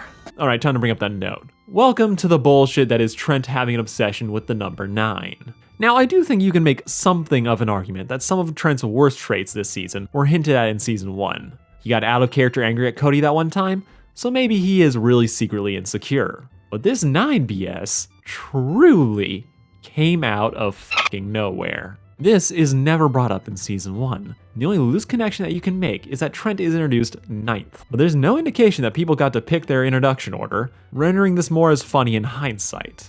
This affinity for the number 9, and dare I say it, this becomes Trent's biggest personality quirk. He starts doing everything 9 times. It determines everything. It determines how many decorations he puts on his sandcastles, how many times he taps his head with his goddamn friendship bracelet. He starts doing everything 9 times. And this isn't presented as a quirk. The show uses creepy music to communicate to us that something is off about Trent. And this is just the in-universe producers messing with the audience. Even the other characters in the show point out how weird this is for Trent. 5, 6, 7, 8, 9. Squeeze me? 4, 5, 6, 7, 8, 9. Your secret weapons being weird? So this isn't an off-screen thing like Courtney having friends. This is the first time that Trent has ever brought this up, and this includes to Gwen. Now he's naming buildings after me? I think Trent might be obsessed. So naturally, all this is freaking Gwen out, as most people would. But she takes a small consolation that Trent obsessing over 9 keeps him from obsessing over her. Unfortunately, she confides in Duncan about this, who puts his tinfoil hat on to point out that in total, Trent and Gwen's name have 9 letters total, making her think that Trent's sudden fascination with a number is a spin-off of his obsession with her. Now Gwen can handle Trent overkilling his declarations of love. He carried a rock for her and it worked. But with Trent seemingly spiraling, it's not cute anymore, it's concerning. Gwen tried to talk to Gwen about his obsession with 9, and whether or not it was related to her, but got cold feet when he walked out with 9 sticks under his arm. And this is where Duncan's real contribution to this disaster comes from, as the show and the show within a show plays up the love triangle that's not a thing. But what Duncan does do, however, is talk a lot of shit, pointing out how weird Trent is being, and Gwen goes from telling him to cut out to agreeing with him. Steadily, we see Gwen go from this super supportive girlfriend that Trent desperately wants to checking her escape options as this 4, 5, 6, 7, 8, 9. Could say you've sent him to Cloud 9. is not what she signed up for. Duncan grows into becoming Gwen's confidant. He validates her growing assumptions that Trent is cray-cray, and Gwen is blaming herself for a lot of it. When Trent flops to the ground and can't get back up, she believes that her ignoring Trent has made him lose the will to live, which goes to show just how worried she is for Trent's mental health. believing that he might actually fall apart the second she stops being in every second of his life. Duncan, though, rightfully points out in his dickhead kind of way that Trent being a train wreck isn't on her. That if Trent is going to lose the will to live over a girl that quickly, then Trent has bigger issues than Gwen not talking to him for a day. And that none of this is on her. This validation takes Gwen out of panic mode and allows her to take a step back and to start questioning her relationship. That if Trent is acting obsessive and crazy, that it's not her responsibility to manage it. Gwen starts accepting the idea that she might have to break up with Trent. She doesn't, as she's not ready to dump him after one very concerning day. Plus, she picked up on the fact that he threw the challenge for her, which is kind of endearing. Most importantly, though, Trent snaps back to being his cool self after the competition. But now, the idea of him being crazy is in her head, and that she didn't sign up for this. Yeah. 1, 2, 3, 4, 5, 6, 7, 8, 9. Alright, I take it back. All of Trent's mojo is gone. This is the movies. The guy always gets the girl. Meaning me. Like, I can't believe he's fumbling this hard. In her condition, she'd probably fall right off the platform and land on that poor horse. Oh. What was that? Trent has become so desperate for Gwen's approval, gamifying their relationship on a point-based system, where if he does and says the right things, she'll be happy with him, when all she really wants is for a chill guitar player to come back. So as he's socially failing at every turn to compliment her, he decides to start throwing challenges again, selecting Owen, their biggest player, for a challenge that involves being agile and not getting hit. Then when that doesn't work out, he continues to throw more, even when Gwen herself is okay with losing.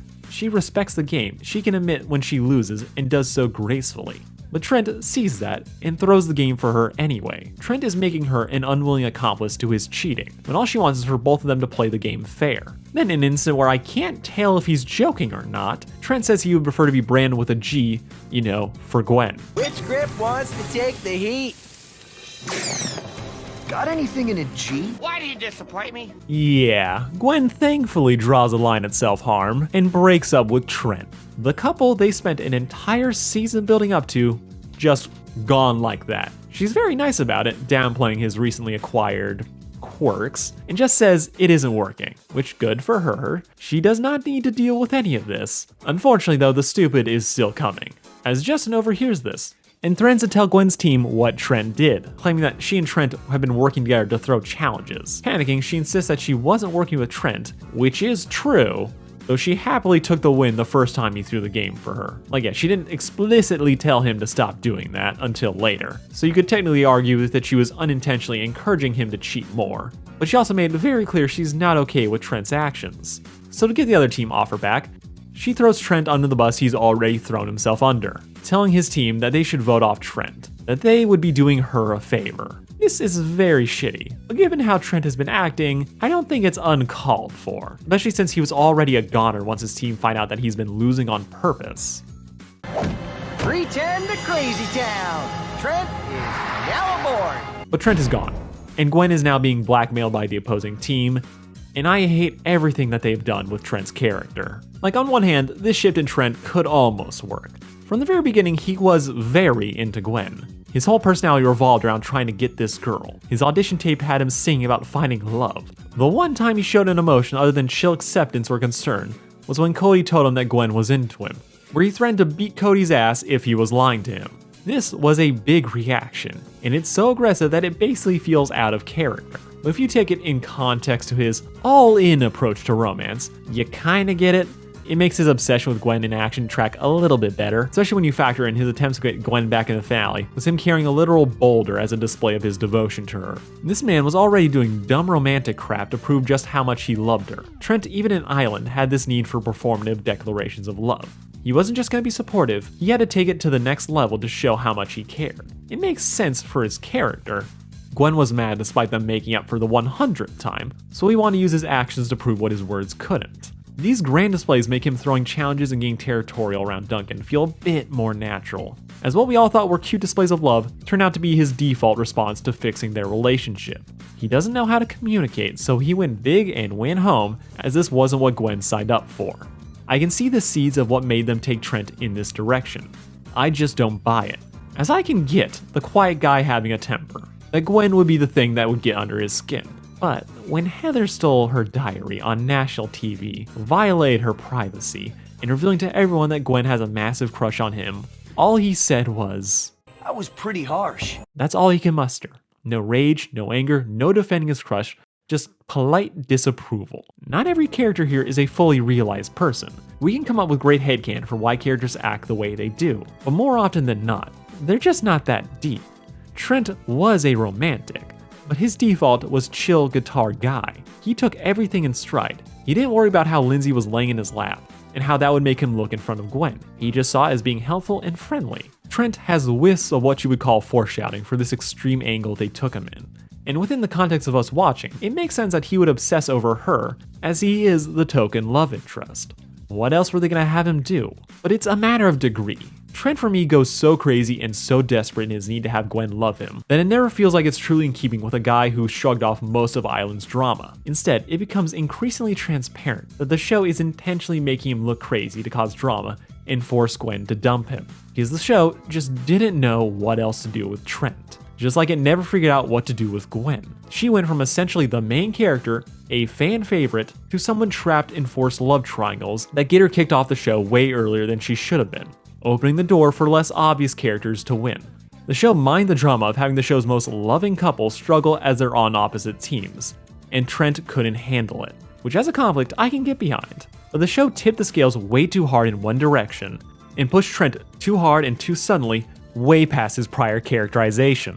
He became a dick when his kindness and compassion were his most defining traits, and then they just had him go crazy. I'm not sold on it, but I can see the hints of Trent obsessing, but I wouldn't call any of it real evidence, with the whole 9 thing making Trent look like he just completely lost his marbles. And it's awful.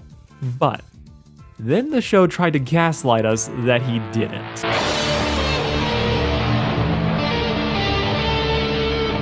Dudes, this is so not where my lucky number 9 comes from. It isn't? I had this toy train my granddad gave me as a kid. Right before he died, one of the wheels fell off, so there were only 9. So my mom told me 9 was now my lucky number. What the hell was that? So let me break this down.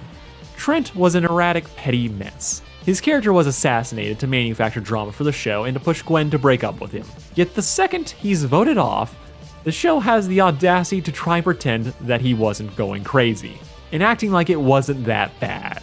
See, after being voted off, we do an after show, where we get to pad out the runtime and show some of the other characters who got voted off or didn't make it into the season, with Trent being the main course for the night as they build up to his interview, with them accidentally breaking the news to him that Gwen gave his team her approval to vote his ass off for throwing challenges.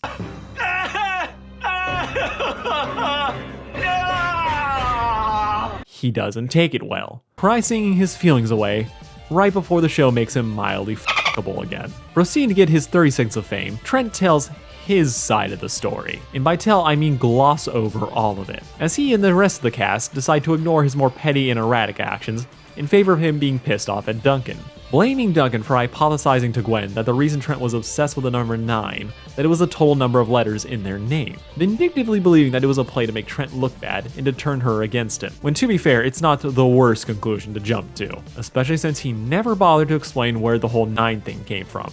Instead, he had to save that tidbit for after he got dumped. Trent's sob story is that before his grandfather died, the last gift he received from him was a toy train that ended up losing one of its 10 wheels, with his mom lying to him that it was a sign that 9 must be his lucky number. Now, as a backstory, I can buy this. I'm on Team Gwen, not because I like her, but because Trent is a loser. By choice. What I can't buy, and even as a kid I could not stomach, is how the show tries to make Trent out to be this misunderstood sad boy, as his actions were genuinely worrying. Tapping your head 9 times for luck is weird, but fine. Doing everything 9 times is concerning. Trying to throw hands when Duncan takes one of your 9 clumps of eggs is weird. It'd be one thing if Trent was just mad at Duncan stealing his food, but no, he's really mad at Duncan for ruining his 9 theme, and I'm calling bullshit on all of this. This backstory isn't an explanation for Trent's behavior, it's a sympathy play to make him look better and for Gwen to look worse. The show spent an entire season getting Gwen and Trent together, then ripped them apart in under 5 episodes. Yeah, it only happened in 5 episodes for them to burn this shit. This whole 9 obsession is just an excuse to make Gwen breaking up with him seem a little bit more reasonable. But then they just walk that shit back like it never happened, and it drives me crazy. The show had so many different creative angles they could have taken this. The idea of this being a game show with contestants who want to be famous, and that it might be intentionally making people look worse than it is. Some people are ruined by fame and will do anything for it. We see this with Jeff and Bridget, who are now the hosts of the after show. Jeff, lovable chill party boy, has become a massive douche, more obsessed with ratings and fame than his own girlfriend, acting like Chris and taking a sadistic glee in seeing people get hurt for more entertainment. It's terrible, but it tracks with fame going to his head. Relationships rock. The ratings! Trent doesn't have that excuse. He's freaking out about his relationship, yes, but the extreme his character went to clashed with his prior characterization as the chillest dude on the planet. He's not some bachelorette contestant who lied about his feelings and is now playing to get more sympathy and money. He was genuinely in love with her, and he went crazy, and now the show's pretending that he didn't. And this just makes it so incredibly transparent that the only reason he acted that way was because the plot said so, and now it wants to make him look sympathetic again. All that crazy got thrown right out the window is the show realized they're satirizing reality TV, so they might as well satirize reality TV fandoms to create an in-universe flame war over who was right, creating a Team Gwen and a Team Trent. And based on the facts, everyone was going to support Gwen, so they had to make sudden drastic shifts to make Trent look sympathetic and to get people to hate Gwen, who has gone from a fan favorite to the series' personal punching bag, as it has no idea what to do with her. So rather than doing something with her, they're just gonna do the typical overcritical fan misogyny without adding anything to it. As yeah, they're just Anne Hathawaying her, taking the likable protagonist and raking her through the mud just because. As a concept, I like the idea of Total Drama doing a take on toxic fandoms. Irony isn't dead on me yet. I know plenty of us are freaks, but creating a whole Team Trent versus Gwen situation really just doesn't add anything to the show. There's no fun take on fan words here. It's just trying to start an IRL one. It doesn't really say or add anything, especially when it's actively ruining characters to do it. Trent is irrelevant after this episode. He doesn't do jack shit for the rest of the series, since without his crazy talk, his only personality trait was dating Gwen, who is gone, and threw herself under the bus to atone for the whole Trent situation, being blackmailed into throwing challenges before her team found out. Despite the fact that they really have no leverage here, Trent intentionally throwing challenges is what screwed Gwen over and made her get kicked out of the show, even going so far as to vote herself off to atone for the whole fiasco. Her boyfriend was insecure and cheated to help her win, yet she's the one who has to suffer through the consequences, being marched out to the after show and having to face all the fans that hate her now, and being accused of dating Duncan. The whole show has gone full Bloodsport, and it's pretty accurate to real life. The forced way we got here makes me dislike all of it. And then just add insult to injury, we find out Trent's a fuckboy. Plus, everything's awesome now. I've met a ton of chicks. He's lying! He's lying! So yeah, Gwen got all the criticism, all the slander, and Trent just moved on with his life. Accurate, but it's not saying anything about it. It's just doing the shitty thing media does. He could have done so much more here. Remove the dumb Nine obsession, focus on how territorial he's become, not liking that Gwen has a guy friend she has seemingly more fun with. Hone in on the fact that Ninehead Romeo over here was the type to fall in love hard and fast, but move on like the wind. That all of his grand displays just kinda go out the window once they're not dating.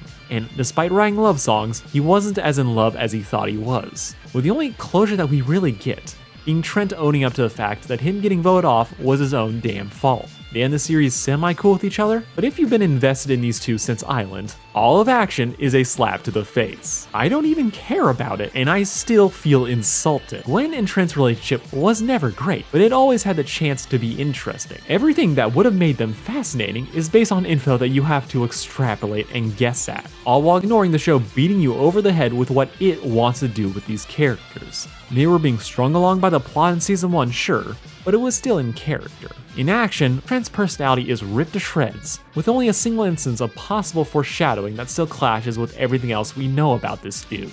Gwen goes from being one of the most likable characters to being constantly trapped dealing with her boyfriend's meltdowns. There is a shadow of a story here, but it doesn't cover up for the fact that everything about them, in action, was shipping drama for the sake of it. But what makes this ship unacceptable, what puts it in my personal hell of shipping infamy, is how they tried to retcon Trent the episode after they broke up. If he went crazy from stress, he went crazy. But to have him be a mess from minute 1, then to just hand wave it all away, is a level of whiplash that got me, even as a kid. Huh? This whole situation is the epitome of forced.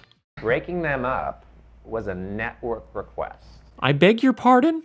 Don't let the romances get too crazy and too romantic. Well, that didn't happen. So, fun fact, during a podcast, the creators of Total Drama admitted that the idea of breaking up not just Gwen, but all the couples was an executive decision. Because yes, despite the censored cock and balls, Total Drama was allegedly a kid's show. It might send the wrong message to have teenagers meet the love of their life as teenagers. So they made it messy, broke them up, because that's what kids do, right? In the worst kind of attack. Your music's bad and you should feel bad. Alright, on the surface, I do think that's a decent idea. Gotta fight back against Disney's true love propaganda. That said, even if I think this is a lesson some kids can benefit from, we have to look at the actual lesson that they gave us. What they teach us isn't that some relationships don't work out, it's sometimes people just go crazy, and that you will be hated and shamed for breaking up with said crazy. To accomplish this note, rather than building a coherent story for why a couple who we spent an entire season pining for to just suddenly break up, they broke Trent, forcing him to become an insecure mess, with the story framing him as unhinged, so much so that Gwen felt like she had to break it off. It is incredibly unsatisfying to watch. It's frustrating because it's the story forcing characters to make decisions, making us, the audience, painfully aware that everything going on is because the writers say so, hurting the audience's ability to trust the story. It is so hard to get invested in a story when you're painfully aware that anything that happens can be ripped away from you without warning. All because the people behind it change their minds. These stop being characters with wants and desires.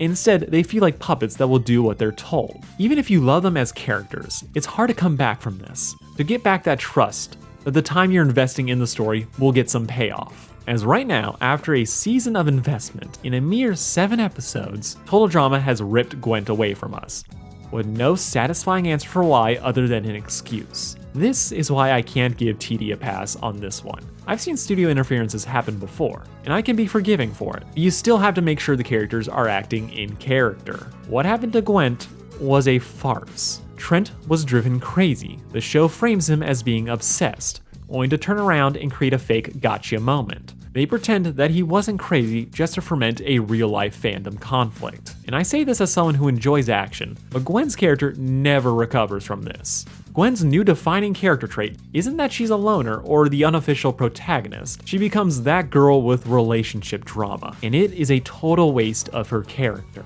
Trent is ruined, just flat out, and thankfully is barely in the show after this. But Gwen is the real casualty. I'm glad I found out that it was a forced executive note. But Total Drama still committed the worst sin a TV show can, damaging your ability to trust in it. The ship was fine, but now it has ended in a nightmare. And if you remember what the man said, Gwent wasn't the only couple done dirty by this mandate. Yep, they mess with Duncan and Courtney too. It was a network request. Network request. Network request. Let's talk about what action did to Courtney and Duncan. But in contrast to the forced train wreck that was Gwent, I actually kind of agree with the way they took these two, as they were the best couple in the first season by a country mile, but they weren't a healthy relationship by any stretch of the imagination. So for action to show the logical conclusion of what happens when an entitled overachiever dates a bad boy... Sorry! Wait! You're leaving me here? But I just wrestled an alligator for us! I know! It's just gonna make the perfect kind of mess. So to talk about them, we gotta go back to the final episode of Island, where no HD quality video exists. The Island crew is having a wrap-up party, but all is not well in paradise, as Courtney is still very much pissed off at the whole show, having been forced out thanks to Harold tampering with the ballots to hurt Duncan. So in her mind, she lost the show, lost a lawsuit against the show, making this whole situation a reminder of her not winning. She's just done with Total Drama, and wants to go home to practice for the SAT, setting up a wedge between her and Duncan. As this dude, yeah, he lost, but he's just here to have a good time. And for him, going back home is going back to juvie, so he's gonna enjoy it while he can. Duncan points out how she wasn't acting so high and mighty when they were breaking the rules together, but she's just not having fun anymore, with this extremely serious, fairly self-centered approach only getting worse as the series goes on. But the second Chris announces that they're gonna have a scavenger hunt for $1 million, Courtney's competitive streak comes back with a vengeance. At first refusing, she, like the rest of the campers, don't want to degrade themselves for Chris's amusement anymore. But the idea of Owen making an easy meal by default drives everyone to get back into the game, with Courtney starting to make out with Duncan as they team up to find the briefcase. However, it becomes very apparent that Duncan is dealing with a very different kind of Courtney, as she's always been bossy and obsessed with winning. From this point on, though, that's kind of just all she is, as all of her worst traits have been dialed up to 11, with her more sympathetic ones being written out. Courtney is barking commands at Duncan constantly, ordering him to fight an alligator to get their money back, only to take the money and ditch Duncan the second he sprains his ankle. This man wrestled an alligator for her, and she just left him. This is the new Courtney. She has thrown out all pretenses of being the nice girl and is now just solely focused on winning. It is her first and only concern, with even Duncan being expendable in her eyes. All their time together, all that chemistry, and she is just gone. I love this. Like really, when we talk about evolving characters or flanderization in this show, Courtney has the most believable trajectory. She was always Little Miss Perfect. She was always high maintenance and desperate to be in charge. Her whole self-image can be summed up as I'm a winner. So for her to finally lose at something, even worse, to be cheated out of it and to be offered the chance to play again, she was gonna come back with a vengeance, doubling down on her desperation to win, as this would be her chance at redemption in her eyes and restore that self-image as an overachiever. Her I'm better than everyone else attitude never won her any friends. In fact, in her mind, she probably thought she was being super nice to everyone. But then it didn't work. So now she's not even trying anymore. This is a competition, and it's brought out all the worst parts of her. With Courtney trying to justify her behavior by saying that this is a competition, and ignoring how everyone else is able to make genuine connections in spite of that. Courtney thinks she's just playing the game, and assumes everyone else shares her mindset. While Trent's shift in action is kind of just having the plot have its way with him, Courtney devolving into this hyper-competitive control freak who would choose money over dick tracks really well with who she was as a character and what she went through. The fun prep girl bad boy angle that they initially had is long gone, which is a little bit of a bummer as they'll never be this cute again. But they are a dysfunctional mess from here on out, and it fits them perfectly. Hey! Get back here! No one is stealing the money that I stole! I love that woman. Duncan is very much still in love with Courtney. He doesn't take a lot of her actions too seriously, as she immediately gets karma for it, letting him be smug and rub it in her face before she throws herself back into the game. Fighting her and being bossed around is kind of his king, so she's still doing it for him. Plus her current attitude is partly his influence, as once she was the biggest stickler for the rules. Then Duncan showed up, showed her the excitement of breaking them. Now the only rules she follows are the ones that benefit her. She hijacks a crew member's blimp to catch up with a competition. Courtney is doing shit that not even Duncan would try. So when Courtney doesn't make it into the second season, she's livid and sues her way back into the show, this time succeeding. Duncan?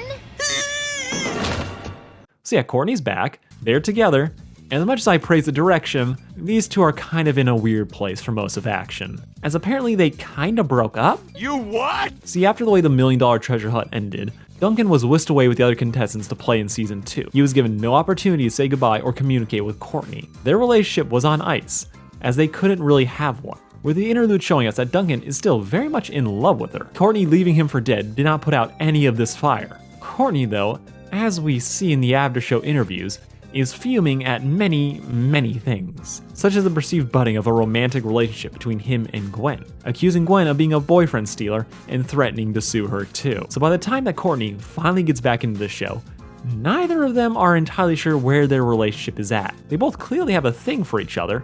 Courtney singles them out as the real winners of a challenge instead of his team. Duncan, though, for as much as he likes her, is a bit put off now that she's back. The game and how he was acting has completely changed, as he now has to process how he's gonna handle this. Being equal parts horrified and horny. Complicating this dynamic even more is the fact that they get forced into different teams, with Courtney being the second place prize, the one she just gave out, which she takes as an insult and makes her go crying to her lawyers.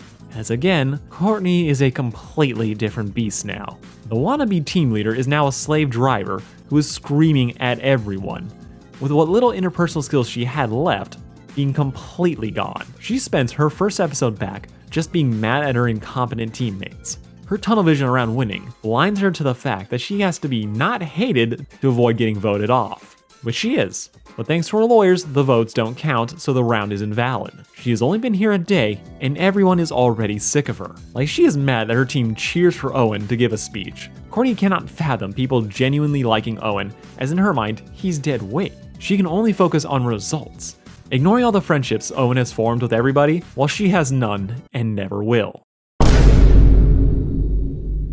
Well, now let's talk about the sad part.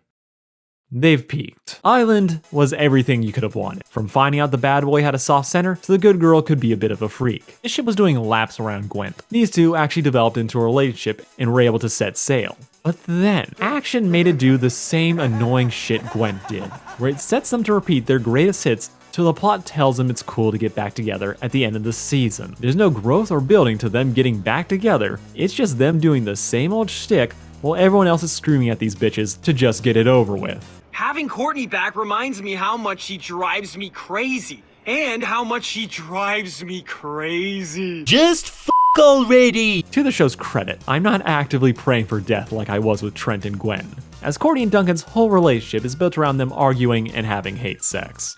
If you need a ship that is constantly bickering for 12 episodes, this is the couple you do it with, mainly because it is so easy. Courtney right now is at her worst, and getting special privileges thanks to her lawsuit. She gets special food, a PDA to talk to the outside world, high-end pillows and sheets.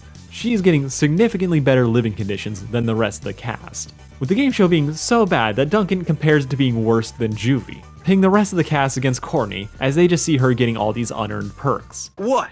Don't think you can win the $1 million fair and square? I could kick your two-timing butt with my eyes closed. Courtney, in spite of Gwen's heartfelt plea that her and Duncan weren't a thing, is still stuck on the idea that Duncan cheated on her, while Duncan, always belligerent, needs a little outside of her high and mighty attitude to start talking shit. So there's no extra work needed for us to understand why Courtney and Duncan spend most of the season at each other's throats, while also desperately trying to pretend that they're not still into each other. Duncan has this primal animal magnetism, but he also makes me want to hit him where it hurts. Just f*** already! So it's fitting in an episode all about contestants returning to bare bones, we see Dunky return to the basics. The novelty of seeing the other again is gone, devolving into a petty rivalry where something as simple as getting a fire started with rocks is turned into a heated competition where they can't look away. They hate each other, but they want each other just as badly, with Duncan unsurprisingly being willing to cheat to come out on top, and more importantly piss off his ex. These two are banging rocks together, and we already see that things are way more intense now than they ever were in Island. Being on the same team, they had to work to survive. On separate teams, with real and imagined baggage, their relationship isn't just simmering, it is at a boiling point, with neither of them being interested in backing down. Oh yeah, now that's the stuff. But again, this is them for the rest of the season. Duncan's love language is all about ribbing. He's down to make fun of people and for people to make fun of him, so he is ready to hook up any second. Courtney, on the other hand, she does like him, like this, but she's all about winning. Duncan is a distant second on her concerns list, and she is fully willing to use those feelings against him, nailing the dude in the nuts just to win a challenge. As all is fair in love and war, and these two are doing both. Duncan is desperately trying not to slip up again, and Gwent is brought up as a cautionary tale of what a shit show mixing dating and reality TV can be. He's struggling though, and the show keeps milking the drama of these two fighting for all it's worth, having them wrestle in a ball pit, with Duncan needing a cold shower as he's mentally not prepared for this. Trent and Gwen. Of course though, it isn't all about Duncan just being horny. It mostly is, but they'll occasionally show what Courtney has going on when she's not being a complete sociopath, as seeing Duncan get blow darted and tossed in a shallow grave has her dropping pet names. Donkey? Spaghetti and meatballs. There is still something here, and everyone can see it, with the two finally catching a break when the teams are dissolved. Enough of the losers have been kicked out, now it's everyone for themselves, minus whatever alliance people are able to strike up at the time. Also, they play the 16 theme song. I'm 16, starting to find my way, got a new job, gonna start at the mall today. Gotta love Canadian cartoons. Courtney snaking her way through security lights leaves Duncan howling. It also segues into something I've been holding my tongue on about the whole Courtney revamp.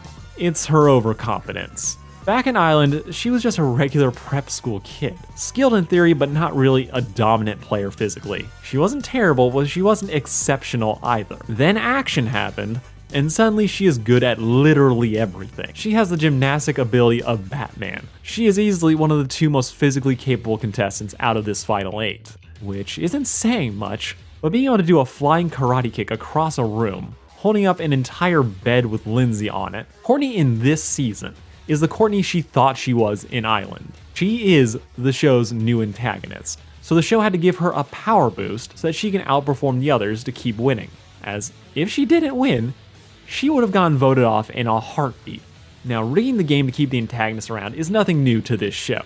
The same episode that Heather kissed Trent, she just happened to pick the right basket with the invincibility totem. But that can be explained by the show's in-universe producers wanting to keep her around and stacking the odds in her favor.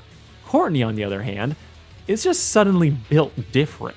Suddenly being able to back up her whiny need to win, where previously she had to use actual leadership skills to get by. Very little of this show is realistic.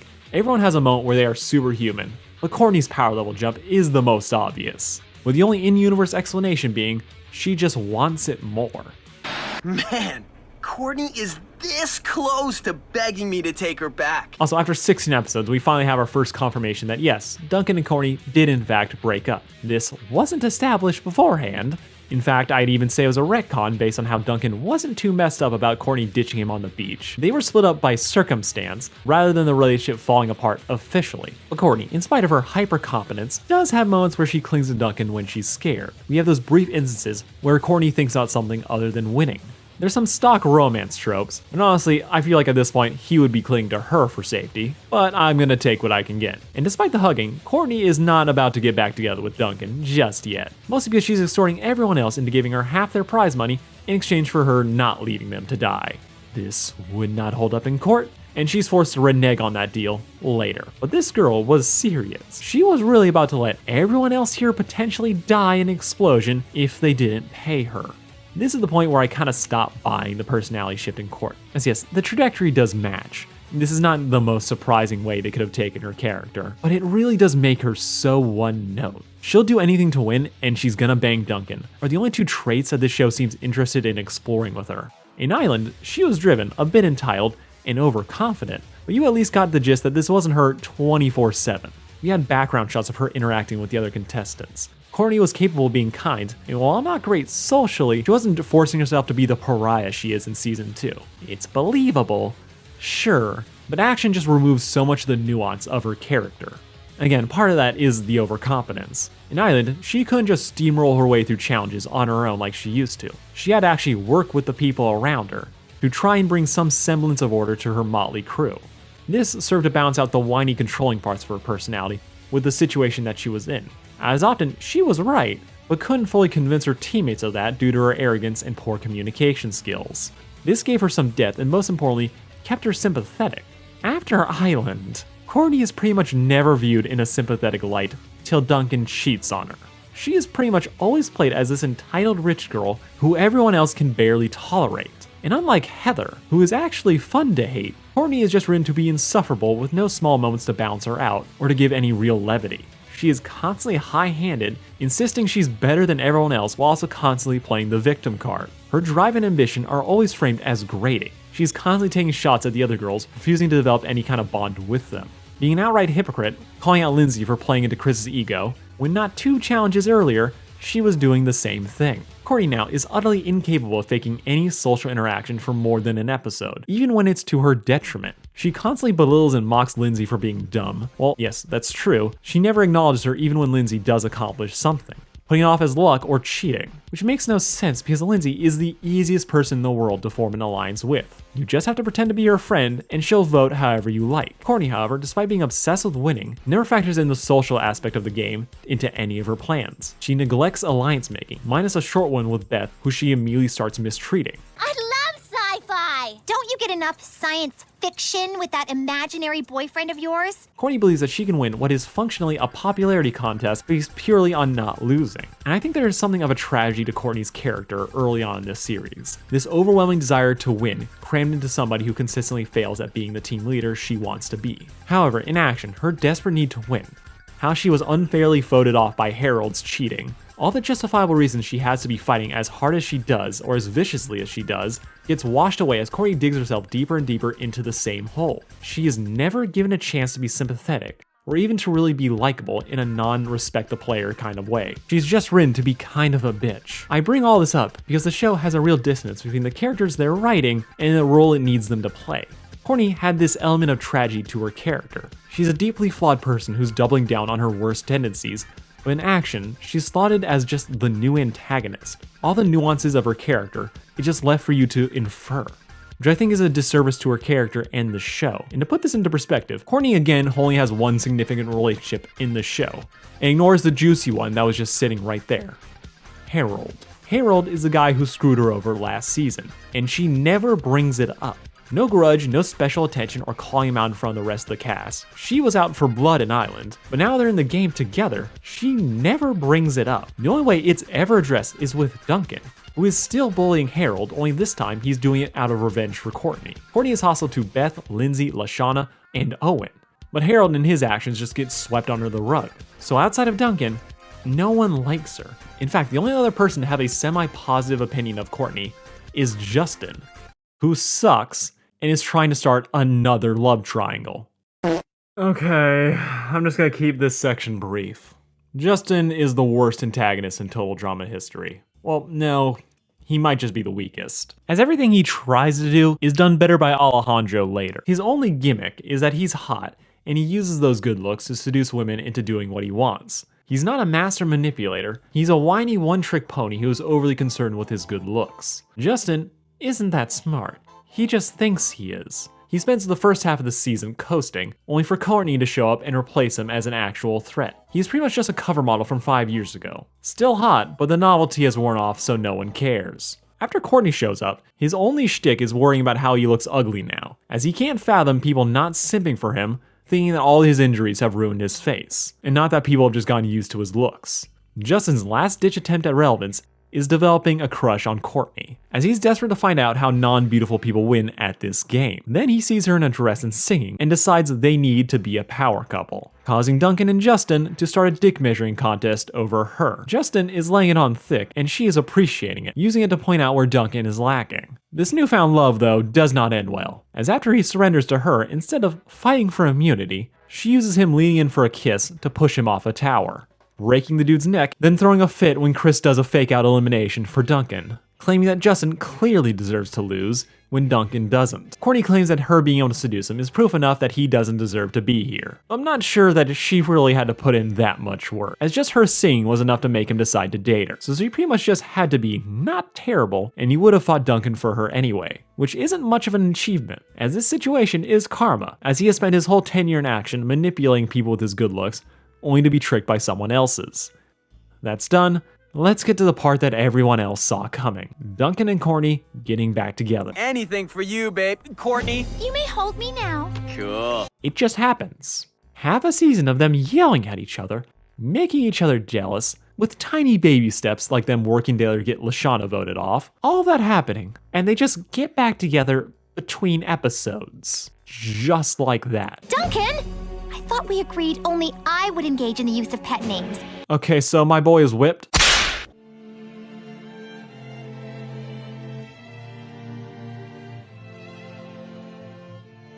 Before we get into this being probably the most logical ending for their relationship, I really don't care for how they smash these two back together off screen. It's not the worst example, but any real annoyance I might have had with it is transferred over to how their relationship is just treated throughout this season. As again, they aren't really building to anything.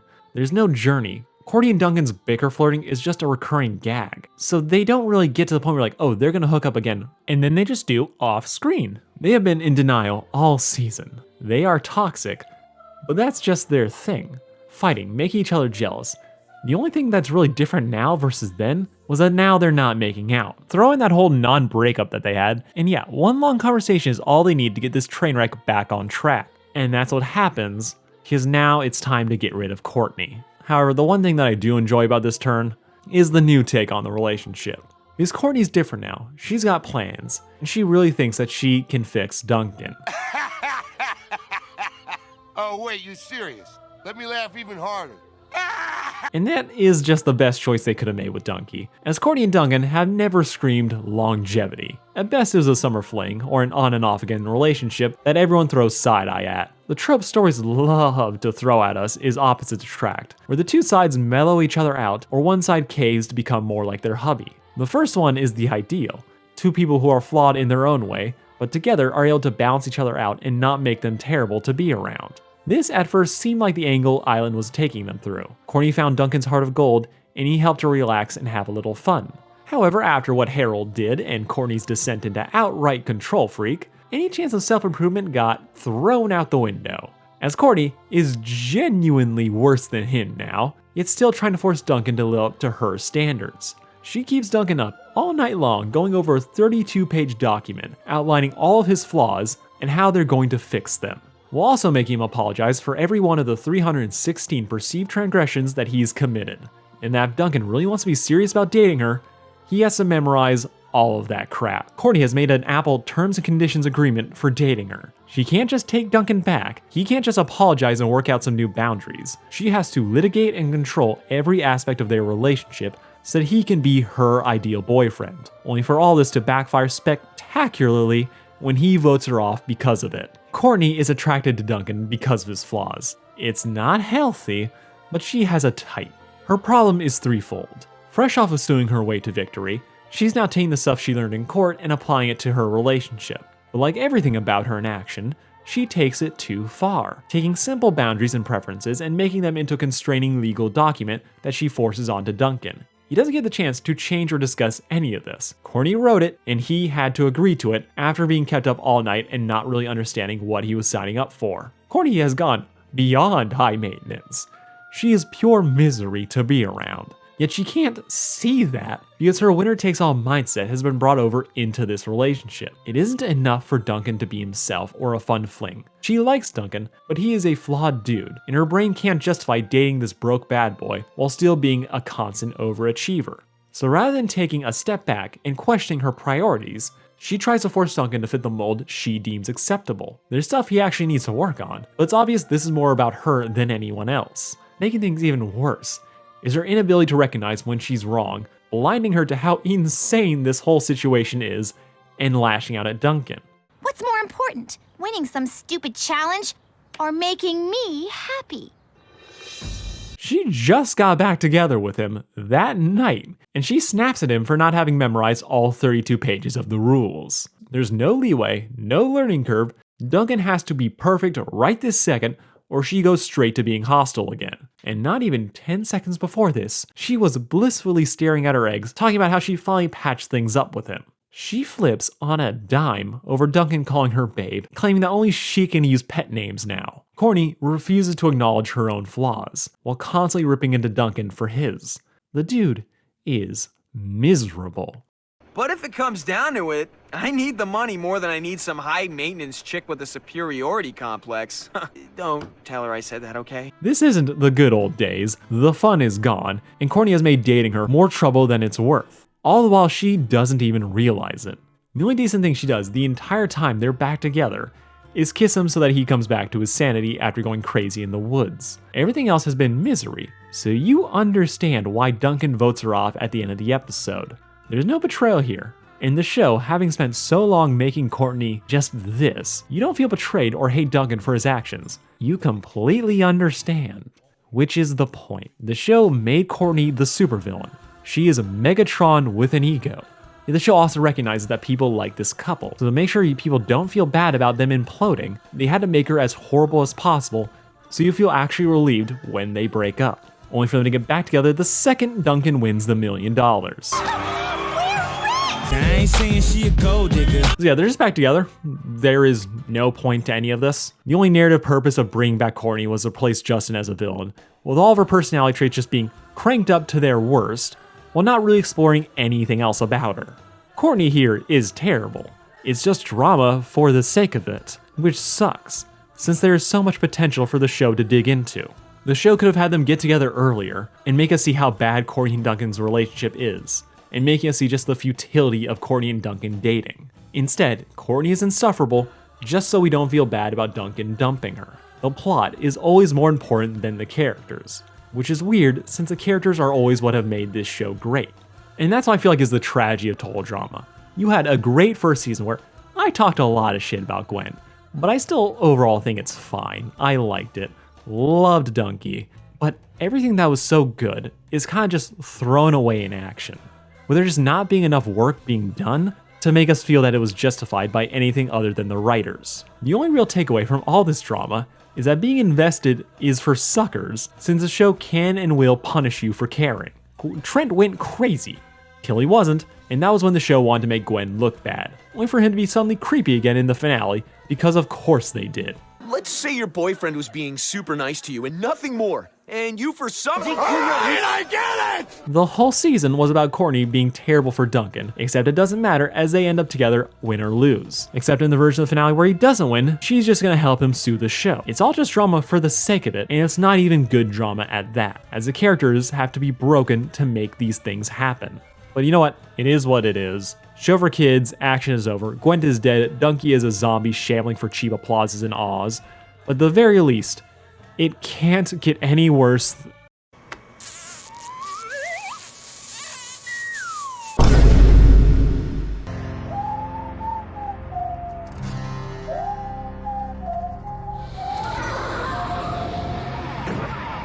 Well, here we are. World Tour. A middle child so unloved, nobody bothered to keep HD video of it. Seriously, this is the video quality they use on Netflix and Amazon. Season before this, fine. Season after this, fine. This season, fuck them. It's like everyone thought they were gonna get canceled and didn't bother to save copies. Even the official Total Drama YouTube page doesn't use the real HD. They just expanded this version and artificially upped the frame rate. So, if you're wondering why the video looks like this, now you know. But to explain how we got to this clusterfuck that was Gwen and Duncan, which I assure you makes way less sense than it should, we got a lot of ground to cover. So let's start by talking about what happened to Dunky after action. And then it was Splitsville. I have nothing to say about that guy. I know, shocker. So in the prequel episode to World Tour, it's framed as a Where Are They Now type special, cataloging what happened to all the stars and the others after their 15 minutes of fame were up. The answer? They're coasting.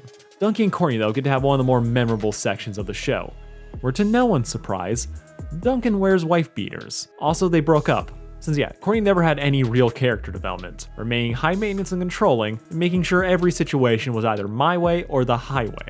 While Duncan is a rude slob who resents authority and being told what to do. Yeah, it turns out making out is less than 1% of being in a relationship. And if you don't enjoy the rest of the time you spend with them, is it even worth it? Like, they even got matching tattoos. This is how delusional this couple is. So now the two are embroiled in a massive celebrity breakup, with Courtney suing Duncan over pet custody, leaving the rich thug to probably become broke again when he has to hire his own lawyers to deal with Courtney's. However, they quickly realize they might have bigger concerns to deal with, as Chris shuts them out of the premiere of his new show, labeling them all as has-beens. So in a desperate bid for relevance, they go on a road trip to hijack Chris's new show, assaulting their bus, which, to my surprise, Duncan is being casually sexist again, saying they need a man behind the wheel, but thankfully Courtney gets a good burn in. What you need is some tape over your mouth. Oh, I'll start listening the minute you say something worthwhile. And like that, they're back together, and nearly getting everyone killed. All this is eventually revealed to be an elaborate scheme by Chris to test if the cast still had it in them to compete in a season 3, with everyone who left to go get help getting nuked and not making the cut, where the new gimmick is that they're on a plane, going from country to country, and most importantly, it's a musical. Yeah, everybody's doing the musical thing now. Sure. 3 hours of these two squawking on this stupid pyramid in this stupid heat, and you want me to sing? Forget it! So Duncan dips, episode 1, and the man is refusing to sing, resenting it with every fiber of his being. This is in contrast to Courtney, who is an actually good singer and loves the spotlight, fully embracing the musical portion of the show, with everyone else just kind of going along with it, leaving Duncan and Gwen as the sole holdouts. Courtney having to yell and plead with Duncan to sing so that he doesn't get eliminated, as singing is mandatory, and not participating will get you kicked out of the show. But then they get to their first stop, which is Egypt. Each contestant make their way past a pyramid to make it to the finish line on the other side. Duncan and Courtney decide to climb over it, with Duncan spotting a struggling Gwen and suggests that they lend her a hand. This, as it turns out, was a terrible idea. You know, you're only here because I'm feeling nice today. Wow, this is you being nice? My sympathies! The three of them are trapped in the hot sun for hours, climbing up a goddamn pyramid, with Courtney and Gwen arguing the entire time. Courtney is critiquing Gwen's form without actually helping. Gwen is taking shots at Courtney that if this is her being nice, Duncan has her sympathies, with him being caught in the middle and trying to ignore all of it. This dude hits his breaking point though, when Chris demands that they sing another song, causing Duncan to rage quit and drop out of the show, leaving Courtney to compete without him. though they don't actually say if they're breaking up or not. But Duncan is gone, and he'll stay gone just long enough for Courtney and Gwen to become friends. Because Courtney is unsympathetic and awful to him, so the show needed to invent an excuse for Gwen to feel bad about any of this. What am I doing? The moment I finally become friendish with Courtney, I kiss her boyfriend. So Courtney is not an easy character to like. You can respect the drive or the kink, but making Courtney sympathetic was simply not on this show's agenda. Duncan isn't perfect either, but the show at least wanted us to like him, to see him as this cool badass with a heart of gold. All while making Courtney hateable was turned into an art form. She had become so controlling and toxic that we, after everything, all of our investment in their relationship, were perfectly okay with Duncan turning against her. Action made Courtney insufferable, but then they decided it wasn't enough shipping drama. This time, it's gonna have Duncan cheat on Courtney with Gwen. There's just one itty bitty problem. No one would really care. If you were a hardcore Donkey shipper, it was gonna sting. But after what the show did to Courtney, it would only be the second bitterest pill they've had to swallow. Courtney and Duncan have been put into such a bad place that the fun of watching them banter just isn't there anymore. There's no zest or chemistry. We're just being beaten over the head that things aren't working out. So to have Duncan be fed up with her and to date someone else isn't the worst idea in the world, but how they did it sucks. Pummel Duncan. Pummel Gwen. Wash socks. For starters, after Duncan leaves the show, Gwen and Courtney are put on the same team, forcing the two of them to spend time together after spending every second of the first episode fighting, with Courtney starting out suspicious, believing Gwen is trying to steal Duncan from her. Gwen denies this, defaulting to sarcasm and to getting into arguments with her as they spiral into catfights. Now, Team Amazon is composed of 3 of the best competitors Total Drama has ever seen. Unfortunately, they all hate each other, fighting over every interaction, leading Cody, who is now here for some reason, to take the bullet for most of the early challenges. You know, in between pining for Gwen again, because of course he is. Girls on the rebound are the best. And who cares about that character development? Thankfully, he doesn't have too much time to be a creepy stalker, since he's way too busy dealing with his own. Oh my gosh, Cody! I've dreamt of this moment, only you weren't wearing a shirt. Yeah, turns out Cody was a Tumblr sexy man with a big following, and in spite of his limited screen time, the show decided to make Sierra to capitalize on that trend. Now, over time, Courtney and Gwen are able to develop a semi-functional relationship. Court is still demanding and bossy, but Heather is also here, and if there is anything everyone in the show can agree on, it's fuck her. Finding common ground in a completely serious joke alliance to vote off Heather at the earliest opportunity, they steadily bond over not liking the other woman, making fun of her obsession with Alejandro and how she clearly has a thing for him, much to Heather's annoyance. And that's pretty much all it takes. Like truly, you cannot understate the power of shared hatred. Really though, the secret here is that Courtney cuts back on all of her self-righteousness. She's still self-aggrandizing and bossy, but when her main target is Heather, it plays a lot better, since Heather is just fun to hate and usually deserves it. And for the first time ever, Courtney is developing friendships. So Gwen and Courtney bonding is kind of huge for her. With the real moment of bonding for them comes in episode 10, where the two of them are lost at sea and mistake a rock formation for Duncan. Putting aside their differences, the two of them belay up the rocks in contrast to the painfully long time it took them to get up the pyramids, only to be disappointed by it turning out to be a mistake. Courtney finally gets a moment of vulnerability where she admits that she screwed up, that she misses Duncan, and the fact that he just left her has been eating at her, with Gwen coming to Courtney's defense when Heather starts ripping into her for getting sidetracked and costing the team the challenge. I got us lost. What? And like that, their friendship is finally coming together, and it's honestly pretty good, with it being at its best in London, as we find out they can actually be a pretty good team. And yes, this is just setting them up for the twist. Courtney makes Gwen an herbal remedy for her sunburn, which she got courtesy of Cody being a creep. Today's challenge though is a hunt for Jack the Ripper, which the dark teen that she is, Gwen knows all about, and the fact that Courtney has encyclopedic knowledge of many, many things, and you got a dynamic duo for this entire episode. When it's time to put a team member on the rack, without even missing a beat, they agree to torture Heather. I volunteer Heather. I second that motion. Hey! They both talk about how shocked they are that they get along. Courtney is even considering going to the final 2 with Gwen. So naturally, this is when Duncan comes back to ruin it. Duncan? See, it turns out after getting kicked out of Egypt, Duncan started playing in a band in London. Gwen and Courtney found and kidnapped him to fulfill the catch a criminal part of the challenge, winning it and forcing Duncan back into the game, but on the opposing team. He is less than pleased about being back here, with the first thing that Courtney does being to chew him out for abandoning her, where she just threatens to leave him if he pulls a stunt like that again. But she does still pull him in for a hug, because yeah, in spite of everything, she still loves him, and she still thinks that they're together. However, out of slightly nowhere, things are a little bit different now. Every time I ran from the cops, I thought of you. And you think, oh, no, that's kind of weird. Maybe this whole plan has just been to start a new love triangle, one in which Gwen and Duncan peel away from Courtney over time, after realizing they just have so much more in. Same episode. Duncan shows up, and they kiss in the same episode. Time for a hot take. Look, I don't like Gwen and Duncan as a couple. To me, it's the Raylo of total drama. Gwen can only happen because it was popular, with the show putting in zero effort to explain why. So the only people who are happy with it are the people who already shipped it, with everyone else just being confused or pissed off. This season puts zero effort into justifying them hooking up. There's no moment where they catch feelings or they realize they want to be more than friends.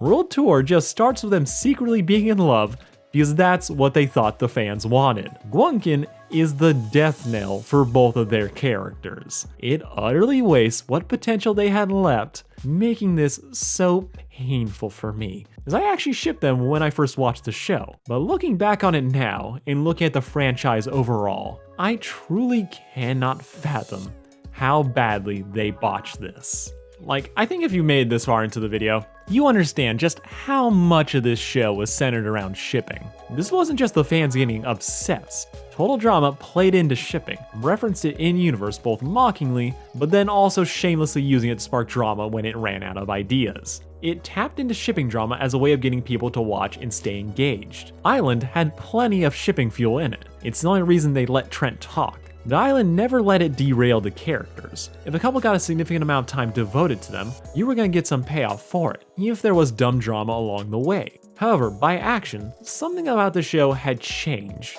Shipping was no longer happening to fulfill character arcs, but became all about catering directly to fans. And I don't even mean that they're making fan pairings happen. That would lead to some people being happy. I mean the show decided to actively fuck with the couples that they had because they knew it would get people's attention. You may hate what they're doing to Gwen, but you definitely tuned in every week to see what would happen. Donkey broke up? Better stick around to find out what's going to happen. Shipping was no longer something the show was subconsciously doing, instead it was now directly pandering to it, with characters being changed to fit whatever ship they were trying to do that week or destroy. And this led to character personalities shifting on a dime.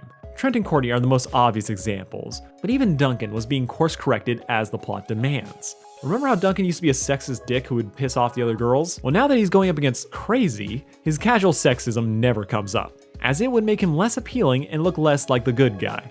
As the show in action really wanted to lean into Duncan being this sexy, unproblematic bad boy who tempted Gwen away from her cardboard boyfriend. The shipping is honestly at its most catastrophic in action. It catches you when you're the most invested, so it hurts more. World Tour, though, might be shipping at its worst. The show doesn't even try to invent reasons for any of this shit to be happening. Gwunkin is a fan pairing that could have potentially worked, but the writing sucks and just expects you to already have them headcanon as a couple, making them the most forced ship in total drama history. Like from jump, there are always people who wanted Duncan and Gwen to get together. Jack Frost x Elsa is a thing. People have done more with less. What tied Duncan and Gwen together though, at first, was how they both filled a similar niche. They were both the dark, grumpy goth kids. The nonconformists, the people with a dark color palette, and that's kind of mostly it. Aesthetic. She's antisocial, he's a dick. A match made in Hot Topic. It's impossible for me to undersell how little these two interacted in any meaningful capacity, especially in Island. Like Duncan killed a roach and Gwen says nice. This is considered the beginning of the ship for some people, which is one of the problems of watching a show through a shipping lens. Suddenly, every interaction is immediately meaningful and proof of a romantic subplot, when really, it's just something that happened. Duncan calling Gwen honey means nothing, he's just saying that to be demeaning. Duncan voting off Trent after he allegedly cheated on Gwen means nothing, as he was just one of the village people at the time. You can honestly count the number of significant interactions between the two of them on one hand. It's not until episode 16 that they have any major interaction. Where in a cliche, they both love scary movies. Because of course they do. Look at them. Fundamentally, these two barely knew each other Gwen in and the Duncan first season. have more in common They had a than moment bad fashion of sense. supposed bonding where they tell each other their dark secrets. Gwen found out why Duncan really went to prison, but Heather was also there and sharing her own secrets, and this is all never brought up again. They spend most of their time on separate teams, running in different circles, and kept running in different circles when they merged. But throughout all of it, they built up a strong sense of mutual respect, as Gwen was never really scared of his tough guy persona, while Duncan admired her ability to play the game and kick serial killers in the face. They're not friends, but they're not enemies either. It's a bond of mutual respect. They fist bump when Duncan finally gets kicked off the island, with Gwen apologizing to him that he got screwed over by a fat ass who shouldn't have made it nearly this far, let alone win. But then action happened, and suddenly they're besties. I've covered this a bit in my Gwen section, but I will add that Duncan and Gwen being friends works really well. They have fun banter and have a similar approach to the game, making them an excellent match. They are just as comfortable playing against each other as they are hanging out. What I'm less excited about is this just kind of spells the end for Gwen as a character. After Island, her whole character is just constantly bogged down by her love life. All of her eliminations are a direct consequence of her body count, and now she has to atone for it. Gwen and Duncan being friends works, but in action, they are best friends, and I feel like this comes at expense at other relationships. Like Gwen, her real true friend is Lashana, who's very much sidelined for the rest of the series after getting screwed over by Island. When Trent is acting crazy, Duncan is the one she confides in, instead of the girls who have been with her since day one, making Gwen and Duncan a pair platonically, fed into Trent's paranoid parade. Like you can feel the story skimming along to make interactions that feel right, even if logically they hadn't reached that point yet. Duncan and Gwen respected each other, but Duncan also laughed his ass off when Gwen was dangerously close to plummeting to her death. Yet when action starts, they're bantering constantly and are just always on the same page, all so that Trent can look like the third wheel. There's a step missing here where they actually grow close, but we just ignore that because they're fun together and Trent sucks now. You also add the fact that Gwen's also a little bit of a different character now. She's way more rambunctious and way more willing to get into trouble. But previously, her doing pranks was reserved for people she hated, not just for the sake of it like Duncan. But the true weirdness, the thing that kind of breaks me, is that they are just in love by the time World Tour starts. Could be fine in a vacuum, but so much of Action's drama is built around Courtney and Trent misunderstanding Duncan and Gwen's relationship. Their friendship is the big instigator besides the writers. They made Trent lose it, with Courtney being bitter AF after coming back believing Duncan cheated on her. Except no, he didn't, she didn't, and we even have an entire Aftermath episode dedicated to Gwen being publicly shamed and forced to prove that she wasn't dating Duncan. That yes, in spite of all these seemingly romantic moments, Duncan was totally in love with Courtney, and that she didn't feel anything for him. Gwen point blank tells Courtney under a lie detector that there was nothing going on between her and Courtney's BF. That Duncan was crazy about Courtney, and all the gotcha footage is being taken out of context. And that anvil doesn't drop, so Gwen was telling the truth. But then World Tour rolled in and said, nah, they're in love, which undercuts the whole previous situation and validates Trent's and Courtney's paranoia. It's not just that they were freaking out over nothing, they were right, and I hate that. Now personally, I thought Gwen and Duncan were great together in action. They were a fun duo, but I wasn't clamoring to see them hook up. They just understood the assignment, played the game, and weren't awful people while doing it. With the best summation of their relationship being when Gwen gets voted off. Duncan steps up and volunteers to be kicked out instead, only to immediately buckle when he realizes they're taking him seriously. Gwen calls his bluff, pointing out that yes, Duncan isn't Trent. He's not the self-sacrificing type, he is just like the other guys, but that she doesn't think any less of him for it. That's just who Duncan is, and she's gotta do her own thing. Facing her fate with dignity, while not taking Duncan's tough guy act too seriously. They were troubled together, and that's what made them so fun to watch. Unlike in World Tour, where all that fun friend chemistry gets eliminated, and it just immediately jumps to them being horny. No, I'm not kidding.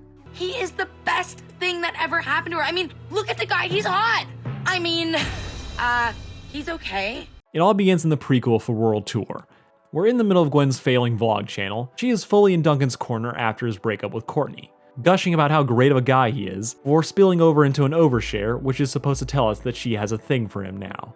No reason is given, no incident, we don't even know if they've met since the finale. But the season just starts and she is crushing hard, all while having to publicly deny that she isn't, which was true back then, but is definitely not now. Look at the guy, he's hot! I mean, he's okay. Gwen and Duncan, though, it's just mutual, which kinda makes sense for Duncan. Since he and Courtney have been so on and off, the dude has just been looking for an exit strategy, I'm sure. But it is ridiculous how abruptly they catch feelings. Duncan in the first episode is clearly whipped, and he's choosing to be around Gwen more than his girlfriend, joining in on Gwen talking shit about Heather, with the two becoming even more of a pair as they both refuse to sing. Duncan fully ignores his girlfriend to notice how Gwen is struggling on the pyramid. He is the one who pushes to have Gwen join him and Courtney, only for that to turn into a catfight where he rage quits, leaving Gwen alone with Courtney, where in the middle of her friendship with Court, continually drops hints that she has a thing for Duncan. But yeah, Gwen and Courtney. All of it is just to manufacture sympathy for this moment. Gwen becomes Courtney's first real friend on the show. Also, I lied. So I fibbed. This show has very, very little sympathy for Courtney. A bad thing is done to her, and she is immediately made the butt of the joke for it. And all the kindness of her character gets thrown out the window as she goes back to full villain mode to get her revenge. Because yes, Gwen and Duncan kissed, with no build-up, just out of nowhere hints that they're interested, only for the second they're alone for them to start sucking face like they've been doing it for months. Now I feel like the easy fix here is just to have Duncan and Gwen be attracted to each other. But you have to have Duncan still be in the show. You can't just have him leave and have him come back and immediately hook up. You gotta have Duncan be in this dysfunctional relationship with Courtney, but they chose not to do that. Instead, they took Duncan out of the game to develop Courtney and Gwen's friendship so that Gwen has something to feel guilty about later. When it happens, people were shocked. People were suddenly invested in what's gonna happen, as these two got caught on more than just cameras. So now it's only a matter of time before the rest find out, and everyone had to tune in next week to see how it was gonna go down. With the resulting mess being, to no one's surprise, a lackluster mess, leaving everyone looking worse for it, as the episode after the kiss really is trying to drive the knife deeper into Gwen's guilty conscience, as she is now gal pals with Courtney, who is not only gushing over Duncan, but is still on her action high of I'm going to change him till he's perfect. Gwen can barely hide her attraction anymore. He looks great. I'm so happy. For you. Happy for you. Courtney, still being paranoid, only this time correctly, suspects that Gwen might have a thing for Duncan, catching her staring, but buys Gwen's lie when she tells him she was only looking at his dumb mohawk. You've really got to do something about that mohawk. That was number 7 on the list of things to change, but now I kind of like it. Courtney is semi-reasonable, till she isn't, as they are speedrunning everything about this nonsense, with these two forgetting how to act around each other. Me? What? Oh, maybe not me. If you want to go, I can can take this one and I'll. Also, some light fanon was getting dropped here, because we have Sierra talking about how everyone knew Gwunkin was a thing back in season 1.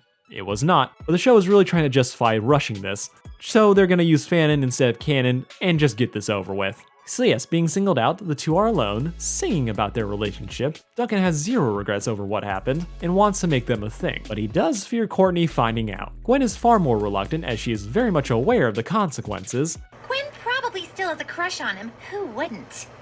But she also likes her teeth. And then Tyler snitches. I saw Duncan and Gwen kiss.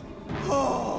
What? Courtney is enraged, demanding that Cody should throw the challenge so that their team will lose, allowing her to vote off Gwen immediately, but Cody, still sipping for Gwen, wins the challenge after knocking Duncan out, beginning the official decline of Duncan's bad boy status, as the rest of the series really strips away all of his more likable qualities and his street cred, and it does feel like revenge from one of the writers in the room who didn't like this relationship. Though I do feel like for as much as he is made a douche in the show also doesn't fully recognize that he's as bad as he is. But Duncan, despite being properly voted out, is able to survive elimination, as Chris decides to keep him, as the pot has been stirred way too much just to get rid of him now. Courtney, in the last moment where the show treats her like the injured party, is comforted by Heather of all people, and the shipping drama just fizzles out from here. So yeah, Gwen loved the kiss, hates the consequences, with Courtney officially breaking up with Duncan. You stupid jerk face!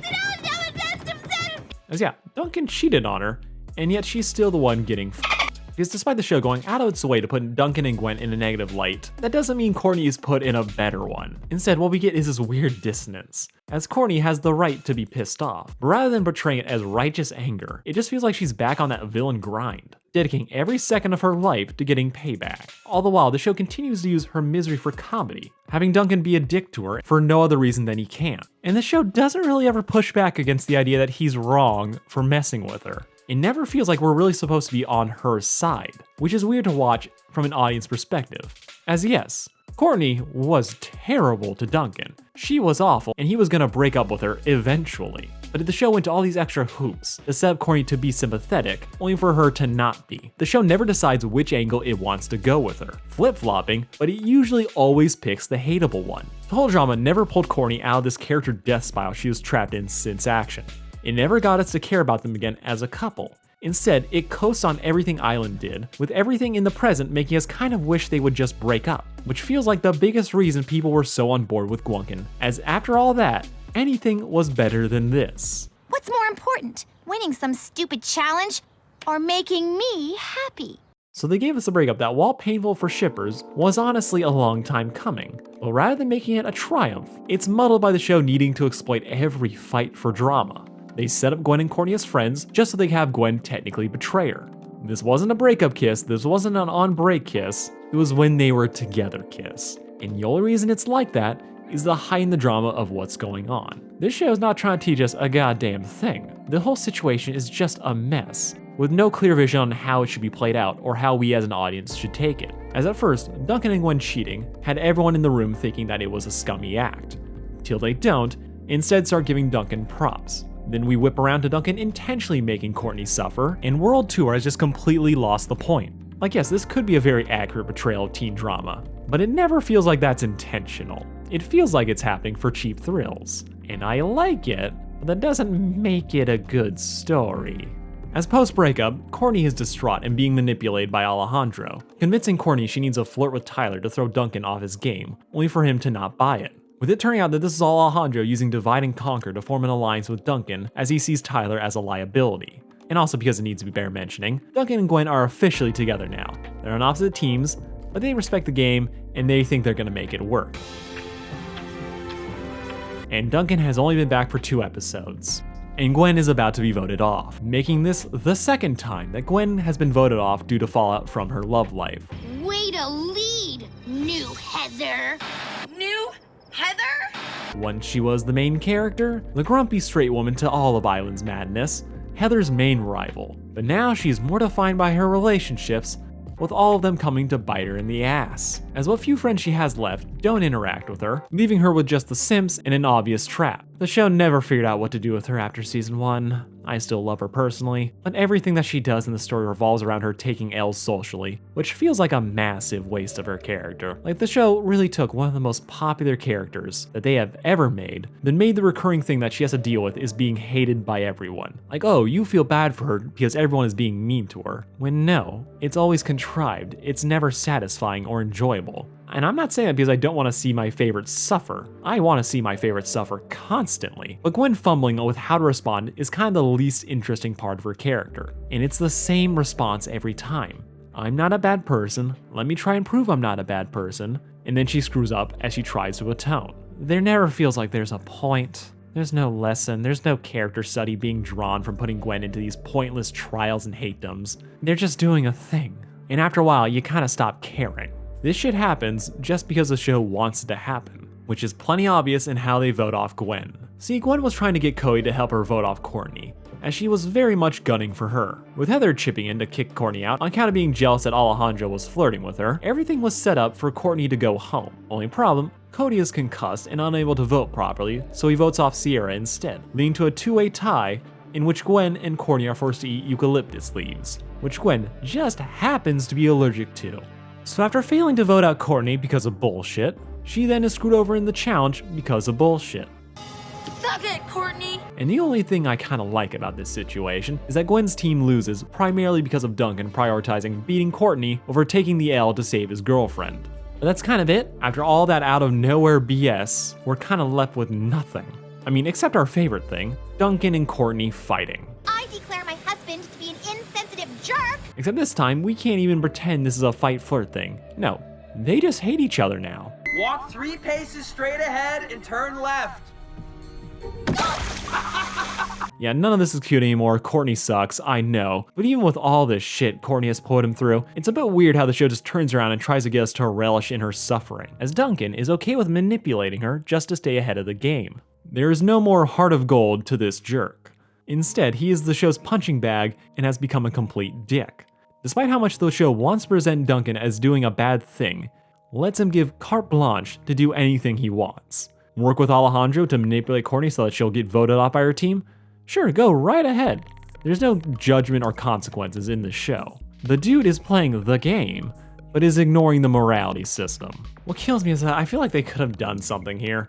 Courtney and Duncan breaking up is something that I feel like is the natural conclusion to this whole mess. The opposites attract, everything about them felt new and exciting at first. That doesn't mean that they're going to last, as they both refused to change. Courtney remained high maintenance, becoming even worse as the series went on, while Duncan was a scummy bad boy who was fun to be around, but he only ever prioritized himself. The producers said they want to teach kids that not all relationships work out. Well, here you go. The road to finally get here is long, convoluted, and it fails to teach anything. There's no lesson here. Things just happened, and it didn't work out for anybody. And just to wrap this up, in the last dying breath of their relationship, Duncan and Courtney get married. But sticking it to Courtney just feels so right. And that can't be wrong. Duncan refuses to apologize for cheating on her. Also, if you're wondering how he felt about Gwen getting kicked out, you don't really find out. He carves her face into an armchair, and that's about it. I do think the height of Duncan's self-delusion about how into him he thinks people are is when, after all this drama, he tries to convince Courtney that they should team up so that they can go to the final 2 together. When, like, bro, are you delusional? She hates you. Even when he gets a chance to win her vote by helping her out, he refuses to, and instead chooses to screw her over. Again.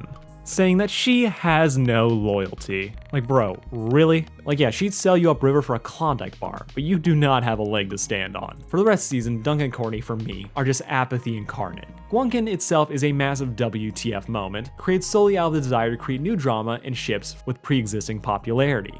But how they achieve it was lazy with no real substance or build-up. Unless you were already in the tank for Gwunkin, this ending was doing nothing for you. And people were still ride or die for Duncan and Courtney as a couple. People cared about them a lot. And while it was always destined to end in a train wreck, this was not how it should have gone down. It was always going to be messy, but it didn't need to be such a headache. Gwunkin is a pity prize that came in the season way too late. Gwen is just jettisoned out of the story, with Duncan being on cloud 9 when Courtney is also voted off. And then he just loses. And then, the final impression that the show wants to leave you with for all this couple drama is Duncan hitting Courtney in the head with a sandal when she tried to annoy them by singing. That's it. 1 season of peak shipping, 2 seasons of executive meddling, but hey, at the very least, Gwunkin shippers can be happy. I can't do this anymore. It's over. What just happened? Oh god, I forgot about All Stars.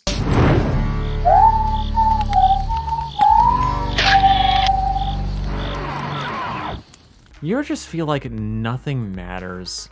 Because I feel that way every time I watch All Stars. All Stars is the final rattling breath of Total Drama's relevance. Sure, they got a small second win with Redonkulous Race, but this is a season where the spark died for many. Taking place in season 4.5, after doing a whole season of just all new characters, the show panicked and tried to lure back its original audience by bringing back the most popular members of the original cast for 1 short season, along with a handful from the previous. And this just bears mentioning, in the previous season, people got turned into mutants and there were sharks with legs. I'd make a jump the shark joke, but that'd be too easy. So in a smattering of the popular and the suddenly relevant, Gwen, Duncan, and Courtney all return.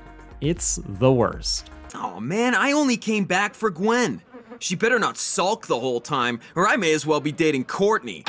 So here's the deal. Gwen feels awful about how she hurt Courtney, her friend of all of 3 seconds. Deciding to swallow her hatred for the show comes back when she heard that Courtney was, seeing this as an opportunity to make amends over how things went down. A noble goal, with the series also setting up that things aren't going so great with Duncan at the time, as yes, he's kind of become just a selfish dick. I know, what a shocker. Now, while total drama has very much burned me on Courtney's character, this premise gave me hope. As yes, Courtney was done dirty. The situation was contrived, but at least Gwen is taking steps to try and make amends, as she hates the idea of people seeing her as a bad person. Unfortunately though, the show starts throwing out red flags immediately. The first of which, trying to retcon Duncan and Courtney as having broken up when Gwen got kissed. Courtney's bestie turned boyfriend stealer, Gwen! He wasn't her boyfriend at the time! That could almost be a thing. Duncan did rage quit the show. There's an argument to be made that Duncan also broke up with Courtney in that moment, by abandoning her to compete on her own, with them only being in the early stages of getting back together when Duncan came back. You could argue that, but it's complete horseshit. At no point in World Tour do they make it clear that they broke up. Courtney clearly views them as being together, with the entirety of the cast treating Gwen like a home-wrecking man-stealer and not someone who swooped in during a break. If Duncan and Courtney weren't actually together, that would be an excuse that Gwen would be using in the moment to justify what happened. But she didn't, because they were 100% together. Hey, even though I technically didn't do anything wrong. So I think the idea here is that Gwen is in denial, trying to convince herself that the situation isn't that bad, which cool. No, it's not, because that feels like a stretch for Gwen's character. Prone to making assumptions and poor decision making all the time, yes, but being a liar and self-delusional is not one of Gwen's flaws. Courtney would 100% do this. She's already claiming that she knew it would never work out with Duncan. He's a bad boy. I knew it couldn't last forever. Gwen, though, she wouldn't. And the fact that she's saying this while trying to make amends with Courtney kinda drives me crazy. Especially since there's no moment where Gwen is forced to admit that they were dating, to own up to her actions. No, it's just a dumb excuse. And it's something that the show keeps doing, as it has this weird pattern of trying to retroactively tell you how things went down if it serves the current plot. Also, did I mention Gwen and Duncan have been doing terribly? All their chemistry is gone. They are barely together in this, with Duncan feeling like a third wheel to the Gwen and Courtney situation. This man is incredibly whiny and wrapped up in his own shit the entire time that he's here, with his first sentence being him complaining about Gwen moping around. Now, I like this for him. I like the idea of, oh yeah, this guy who was so cool, so awesome, then you kind of get to know him and he turns out to be terrible. I like the meta of that narrative, but that doesn't feel like it's really earned here. Duncan and Gwen, who are so close in World Tour, which was because they just started the season in love, just start this season being over each other. And Courtney, to her credit, is just fully done with Duncan, which drives the man crazy. Like yes, this man is being the petty bitch that he really is. But the extent that he goes to get Courtney's attention feels incredibly weird with everything Duncan has been up until this point. I understand why this wouldn't bother him in World Tour, where he feels like he's still in control of the situation and getting his kicks in by messing with her, and all of her attempts to make him jealous by flirting with other men were either unbelievable or prompted by him. So it's cool that Courtney is in a place where she can just completely shut him out, to not give him the fight and attention that he craves. It is the perfect way to deal with Duncan. It's just weird how this just consumes his entire personality. He and Gwen don't feel like they're together. And it gets to the point where it feels like he's just ignoring Gwen. And he's never felt like he's been this dumb or this oblivious socially. Like yes, actually caring about his significant other is something that he struggles to do, but he's shown to be willing to put in the work. This though feels like he's been made to be intentionally bad. Aw, cheer up, Gwen. There, that should do it. You think she was watching? So the cast is split into teams. It's heroes versus villains, with Gwen being placed on the villain team, an affront to her as she desperately tries to be seen as good, while in a moment of insanity, Chris puts Courtney on the heroes team. Is this a pity move for the breakup? I hope it is, because it makes no sense otherwise. Also, while Courtney is giving Duncan the cold shoulder, she is still very much pissed off at Gwen, making this whole situation harder, especially since Gwen continually flubs her gestures of goodwill, with things just always going terribly. She tries to give Courtney's flowers, turns out she's allergic. Gets surprised by a trash bomb, accidentally hits into Courtney's face. The universe is doing more work than the characters, like always. Gwen goes to Duncan for help, but he just pretty dismissively decides to stay out of it, claiming he's ignoring Courtney back, with things only getting worse between him and Gwen, when he reveals that he also thought that Gwen trashing Courtney was intentional. You don't know me at all. So yeah, something to bring up. This season allegedly takes place a year after World Tour ended. And it feels like these two are somehow more out of sync now than they were when they were just friends. Duncan should know Gwen better than this. She was the only one he bothered to remember anything about when he was answering questions in the finale. But no, he He's just an oblivious idiot. Fuck, I'm not gonna even say this could almost work again. Duncan flip-flops between what the show wants him to be. Kinda hard to grasp what his canon characterization should be anymore. As the season decided now is the perfect time to bring back the whole heart of gold thing. I can't believe you just took a leech for me. Well, guess you don't know me that well either, huh? He's a bad boyfriend, but he took a leech for Gwen. So Duncan's heroism is rewarded by having him be put on the heroes team, with Courtney's obviously abusive antics getting her put on the villains. With this effectively though being, Duncan is now irrelevant. He is barely involved in any of the girls' plots, and he's now in a death spiral as he can't stand the idea that people don't see him as a tough guy, becoming so insecure of his bad boy status, only for him to keep doing unintentional good. Since when do I blow kisses? Like, I buy this as a dilemma for Duncan. I just hate how this ends. Kinda like how I hate how Gwunkin breaks up. So yeah, Duncan, peak insecurity, decides he really needs to make Courtney jealous so that she'll give him attention. So he kisses Gwen on the cheek with his first question to his girlfriend being, did Courtney see? What the hell is that? This is what I mean when I say that Duncan should be smarter than this. Like, I can buy a guy doing this, I can kinda buy Duncan trying to make Courtney jealous, but this is so pathetic, I don't buy it. It's him begging to get broken up with. It's a story demanding, fuck, we gotta end this, have him do something stupid. And after all the forced, brain-melting drama that was how they got together, this is how they break up? In episode 5? I can't do this anymore. It's over. What just happened? So yeah, that is how things end. Was it worth it? Fuck no! Barely see them as a couple. The only time they have chemistry in the entirety of the show is in action. World Tour has so much BS, I can't enjoy it. The whole situation just bent over backwards to trigger a war between Courtney and Gwen stans. The cheating situation, which, by the way, Gwen again had to wallow in the consequences and negative attention, while the other guy got props from the bros and just got to do whatever he wants. So great. Not only was Dunky a waste of my time that fizzled out into nothing, so did Gwunkin. Congrats, everyone is miserable. Gwen breaking up with Duncan because he's a callous, immature dick should work. Him being a bad boyfriend fits, especially after we see him sleep off every relationship he's ever been in. But I can't enjoy it. Gwen honestly breaks up with him way too soon. There's no arc for him about failing to self-reflect or some comeuppance for not caring. It's not even about him being so egotistical or being a posturing douche, or him freaking out about becoming nice. All these ideas are just disconnected mush. He isn't given room to breathe like everything in this show. His issues with Gwen don't complement or feed into each other. Instead, it just feels janky. It feels like they wrote Duncan's part in the story, but forgot that he was dating Gwen. So they panicked, didn't change anything, and try to sweep it under the rug as quickly as possible, with the show failing to figure out how to interweave his decline into cheap performative villainy with Gwen's attempt to be better and win over Courtney. Gwen wants to put her money where her mouth is and be the good person she thinks she is. That she isn't the villain the show has spent 2 seasons trying to paint her as. And honestly, the funny thing is, these are complementary arcs.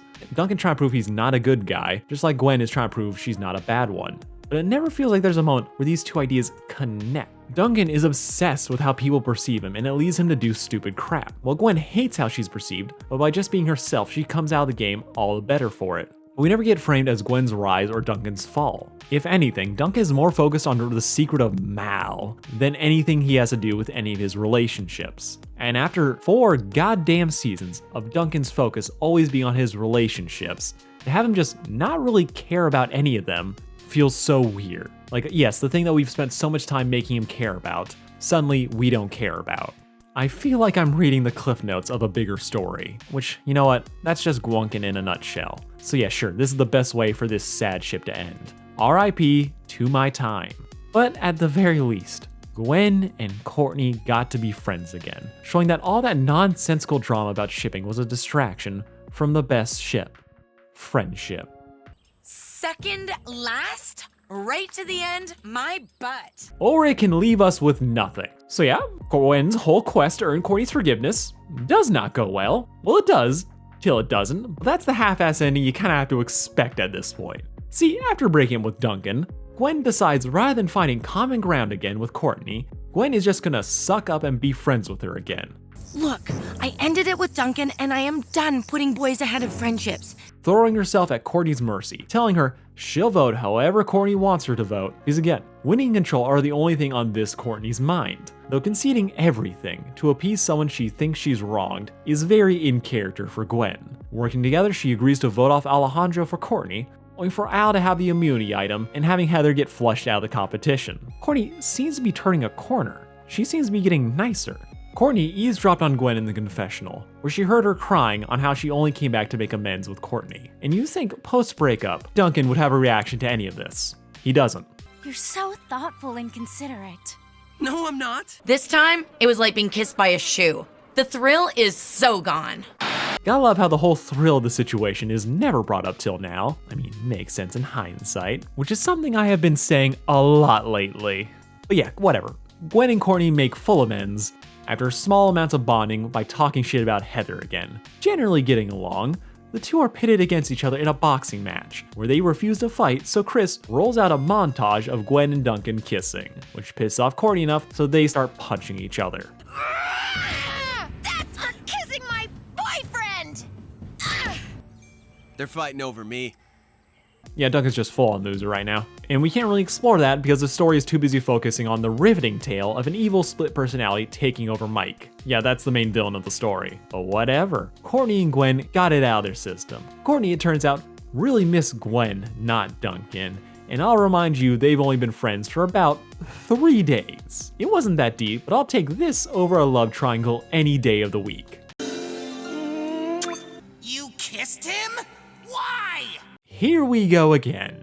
This is Scott. He was the main villain of Total Drama Revenge of the Island, where Heather was an expert of the game, Alejandro mastered manipulating people.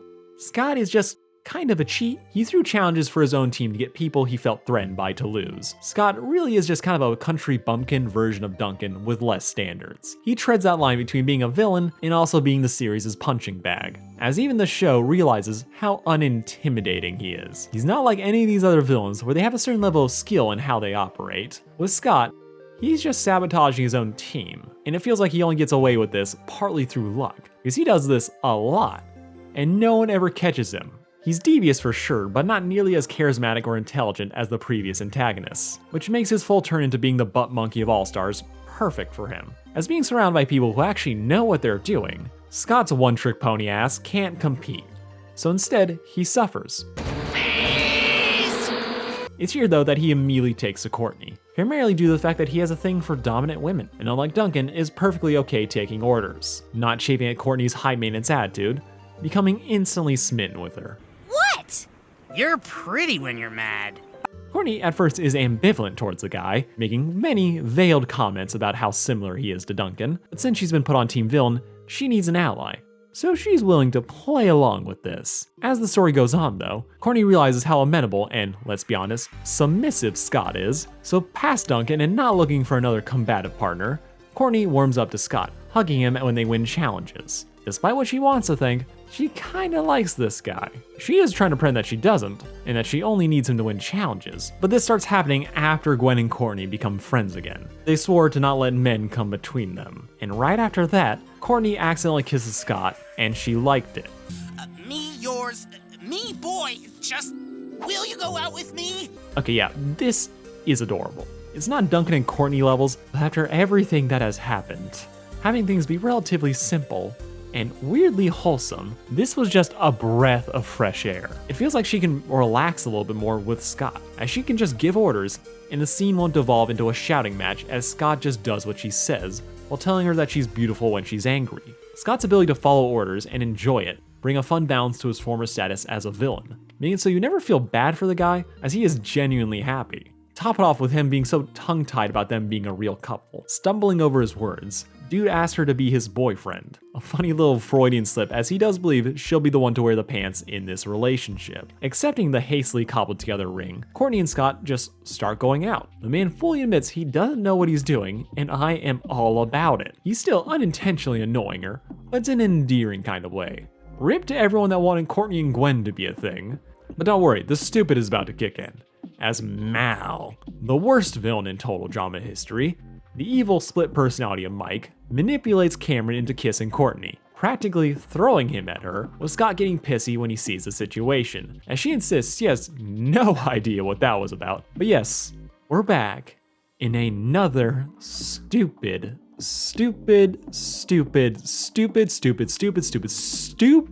love triangle. Thankfully for my insanity, Cameron is kicked out the same episode. Yet now we have to deal with Courtney trying to hide Scott from Gwen. As again, no guys were supposed to come between them. Gwen dumped Duncan for this friendship, yet Courtney is already having a new man, plus now the whole Cameron thing, which would make her look like a massive hypocrite. Confiding in Zoe, this other girl, Courtney is advised to just talk things out with Scott, who's not taking being cheated on well. So Courtney takes Zoe's advice and ignores it, yelling at him to stop pouting, to listen to her when she says it was an accident, which just works. I loves me a bossy lady. Now, finally, we can tie it back to the decay of Courtney and Gwen's friendship. And by decay, I mean sudden implosion. So naturally, Courtney gets paranoid when she sees Zoe and Gwen hanging out. Convinced that Zoe is spilling the tea about Scott, with Courtney's paranoia building till she spills the beans herself, pissing off Gwen because yeah, they're doing a world tour again. Things get even more messy when Mal manipulates Cameron to mess with Scott. Meanwhile, Gwen is pointing out how out of nowhere all this kissing drama is. I need to talk to you. Did you kiss Alejandro? Okay, I'm out of here. So now I can finally describe the ending of this shipping epic. The culmination of the messy love life of Trent, Gwen, Duncan, Courtney, and now Scott. And after all that, no one really cares enough to fight for it. See, Courtney is still Courtney. Which means Gwen goes second last, and Zoe has to go, like, now. All the development just gone. After everything Gwen has done to make amends, Courtney just plans to throw her under the bus, so that she and her boyfriend can get into the finals where she expects Scott to throw the match for her. Courtney, apparently, has not changed. She's being rude and controlling to Gwen, trying to pressure her into voting off Zoe, who she sees as a threat, for the gall of being happy and not having ulterior motives. And Gwen doesn't even get to build up to a breaking point for Courtney's behavior. Instead, what we get is a contrivance. Mal reveals that Courtney made a list, revealing her plan to vote off Gwen to use Scott, who she compared to a rat. And after all the drama, all the relationships, all this hard work of making people come together, they just abandon her. Gwen has spent this entire season trying to be friends again, yet ditches Courtney the second someone tells her Courtney was planning to betray her. Mind you, no one questions the authenticity of this list. Mal just has it and is using Mike's nice guy cred, but not for a second does Scott or Gwen question, is this real? They just immediately assume it's authentic and never give Courtney a chance to explain any of this. So they ditch her. This happens in less than 20 seconds. Everything that's been built up just gets thrown out the window. And this happens in the first 5 minutes of the episode. I like this idea in theory. Courtney refuses to change, prioritizing winning over anyone else. This is a problem she has always had. But more importantly, I like the idea of Gwen realizing that Courtney simply isn't worth it. That her agonizing over making up with Courtney has been for nothing, as she will simply never prioritize other people over herself. That yes, she's the victim of the whole Gwenkin debacle, but that doesn't make her a good person. With Gwen's biggest mistake was thinking that she had to atone for hurting her, which is a nice sentiment, but one that is utterly wasted here. Because Courtney, for the moment, seemed like she was changing. She was becoming nicer, she was becoming more relaxed. Then suddenly, one episode, she is just the worst again. She is making lists, she is checking them twice. No one even questions that this is fake. No one even bothers to ask Courtney, is this real? They just take it at face value that she was planning to screw them over. I hate how the show handles all of this. If Courtney was always using Gwen from the start, sure, okay, but that's not how this is portrayed. Gwen and Courtney rekindling their friendship is always portrayed as genuine, that Courtney really did miss her, that she did value her as a friend, with her later decision to throw Gwen under the bus coming out of nowhere. The impression that Gwen is left with was that this was always a plot, that Courtney was always planning this, so the relationship just crumbles. This one dumb list nukes their relationship, and there's no tragedy in this. I'm like, oh no, this is how Courtney is, this is just like a consequence of her personality. No, the lesson is just fuck her. She was mean, she was terrible, and all the attempts at building a relationship with her were a mistake. There is no tragedy in this. There is no catharsis that Gwen finally gets to see what Courtney is truly like. It's just abrupt. That's it. Scott just dumps her. Gwen is giving Courtney the cold shoulder for the rest of the episode. Absolutely everything that was built up to this point didn't matter because of a list that was introduced 1 minute before it was used against Courtney. All the buildup for her being a better person was a lie. Or no, it was true. But now it's her turn to get voted off, so now the show has to invent a reason for everyone to be pissed off at her, which is the show's biggest problem. The rest of this episode is us just watching Courtney be completely delusional as she believes that she'll somehow make it through this. Everyone hates her now, yet she thinks that she can still win. Till she doesn't. And Gwen gives Courtney a chance to prove that they can be friends again, but it's a very half-hearted offer. Gwen claims that she can get Zoe to vote off Scott, but she'll only do so on the condition that Courtney take a leap of faith and vote herself off. But this is never treated as a true test. There's no situation where, oh my god, they're gonna be friends again, or a real moral dilemma for Courtney. Instead, Gwen is super smug when she offers this, because they both know that she won't do it. With the final tally implying that no, Courtney in fact didn't vote herself off. She wouldn't let herself be vulnerable, and instead tried to vote off Scott, with the final vote being 3-2. And while they don't tell us how Courtney voted, yeah, she definitely voted against Scott. Mike and Zoe probably voted against Court because they voted as a pair. Scott, out for revenge, was a third, while Gwen voted against Scott as she said she would, with Courtney refusing to vote herself out, instead trying to aim for Scott, refusing to trust anyone, and in return, she was trusted by no one, as all the development she had in the show turned out to be pointless. All of Courtney's development, all the emphasis that was put on her and Gwen's relationship, turned out to be for nothing the second the show needed to invent a reason to vote her off, leaving us with no real ending, just disappointment. Total Drama is one of my all-time favorite cartoons. It's a mess, but I love it. However, this show is in my shipping hall of infamy, and how utterly it botches handling all these relationships. It's the bad combination of baiting you into caring, then constantly punishing you for following along. There are a lot of ideas that work post-Island, but all of them are poorly executed. It is so painfully obvious that all this shipping nonsense, all these betrayals, breakups, and whatever the hell else this is, has just been purely for shock value. There's no real plan, no endgame, it's just whatever will get people's attention in the moment and worry about the rest later. And look, after action, the shipping doesn't make me mad anymore. I just don't care, which is the worst thing you can do. As after Trent, clearly nothing was off the table. Gwunkin was great in the moment, but if you look at it for more than a second in hindsight, you realize it's just a mess. It didn't make any sense, with All Stars being the last sad breath of me even attempting to care. At least with World Tour, you could pretend that at least some people were rewarded for sticking around this long. But All Stars make sure that no one is happy. As Gwunkin is gone, Courtney learned nothing and is apparently just a terrible person, and after 4 seasons of being forced to just be the antagonist, if you wanted closure, you're best off stopping at Island and pretending everything else afterwards is an AU. I don't need shipping to be deep or to have a point, but I do at the bare minimum need it to be fun and feel like my time wasn't wasted, and that the characters are acting in character, and this just wasn't that. I wouldn't go so far as to say that shipping ruined Total Drama. It's just a symptom of weak writing, as the show really needed to justify why some characters get eliminated in which order, with it often needing to break characters and the story to make it happen. And if you can't trust a story to be straight with you, what's the point? I still love Total Drama, but this show, it peaked with Island, and it peaked with this couple. Also, Duncan ends the series getting sent to jail for blowing up Chris's mansion. Yeah, that happened. But that is all for me, folks.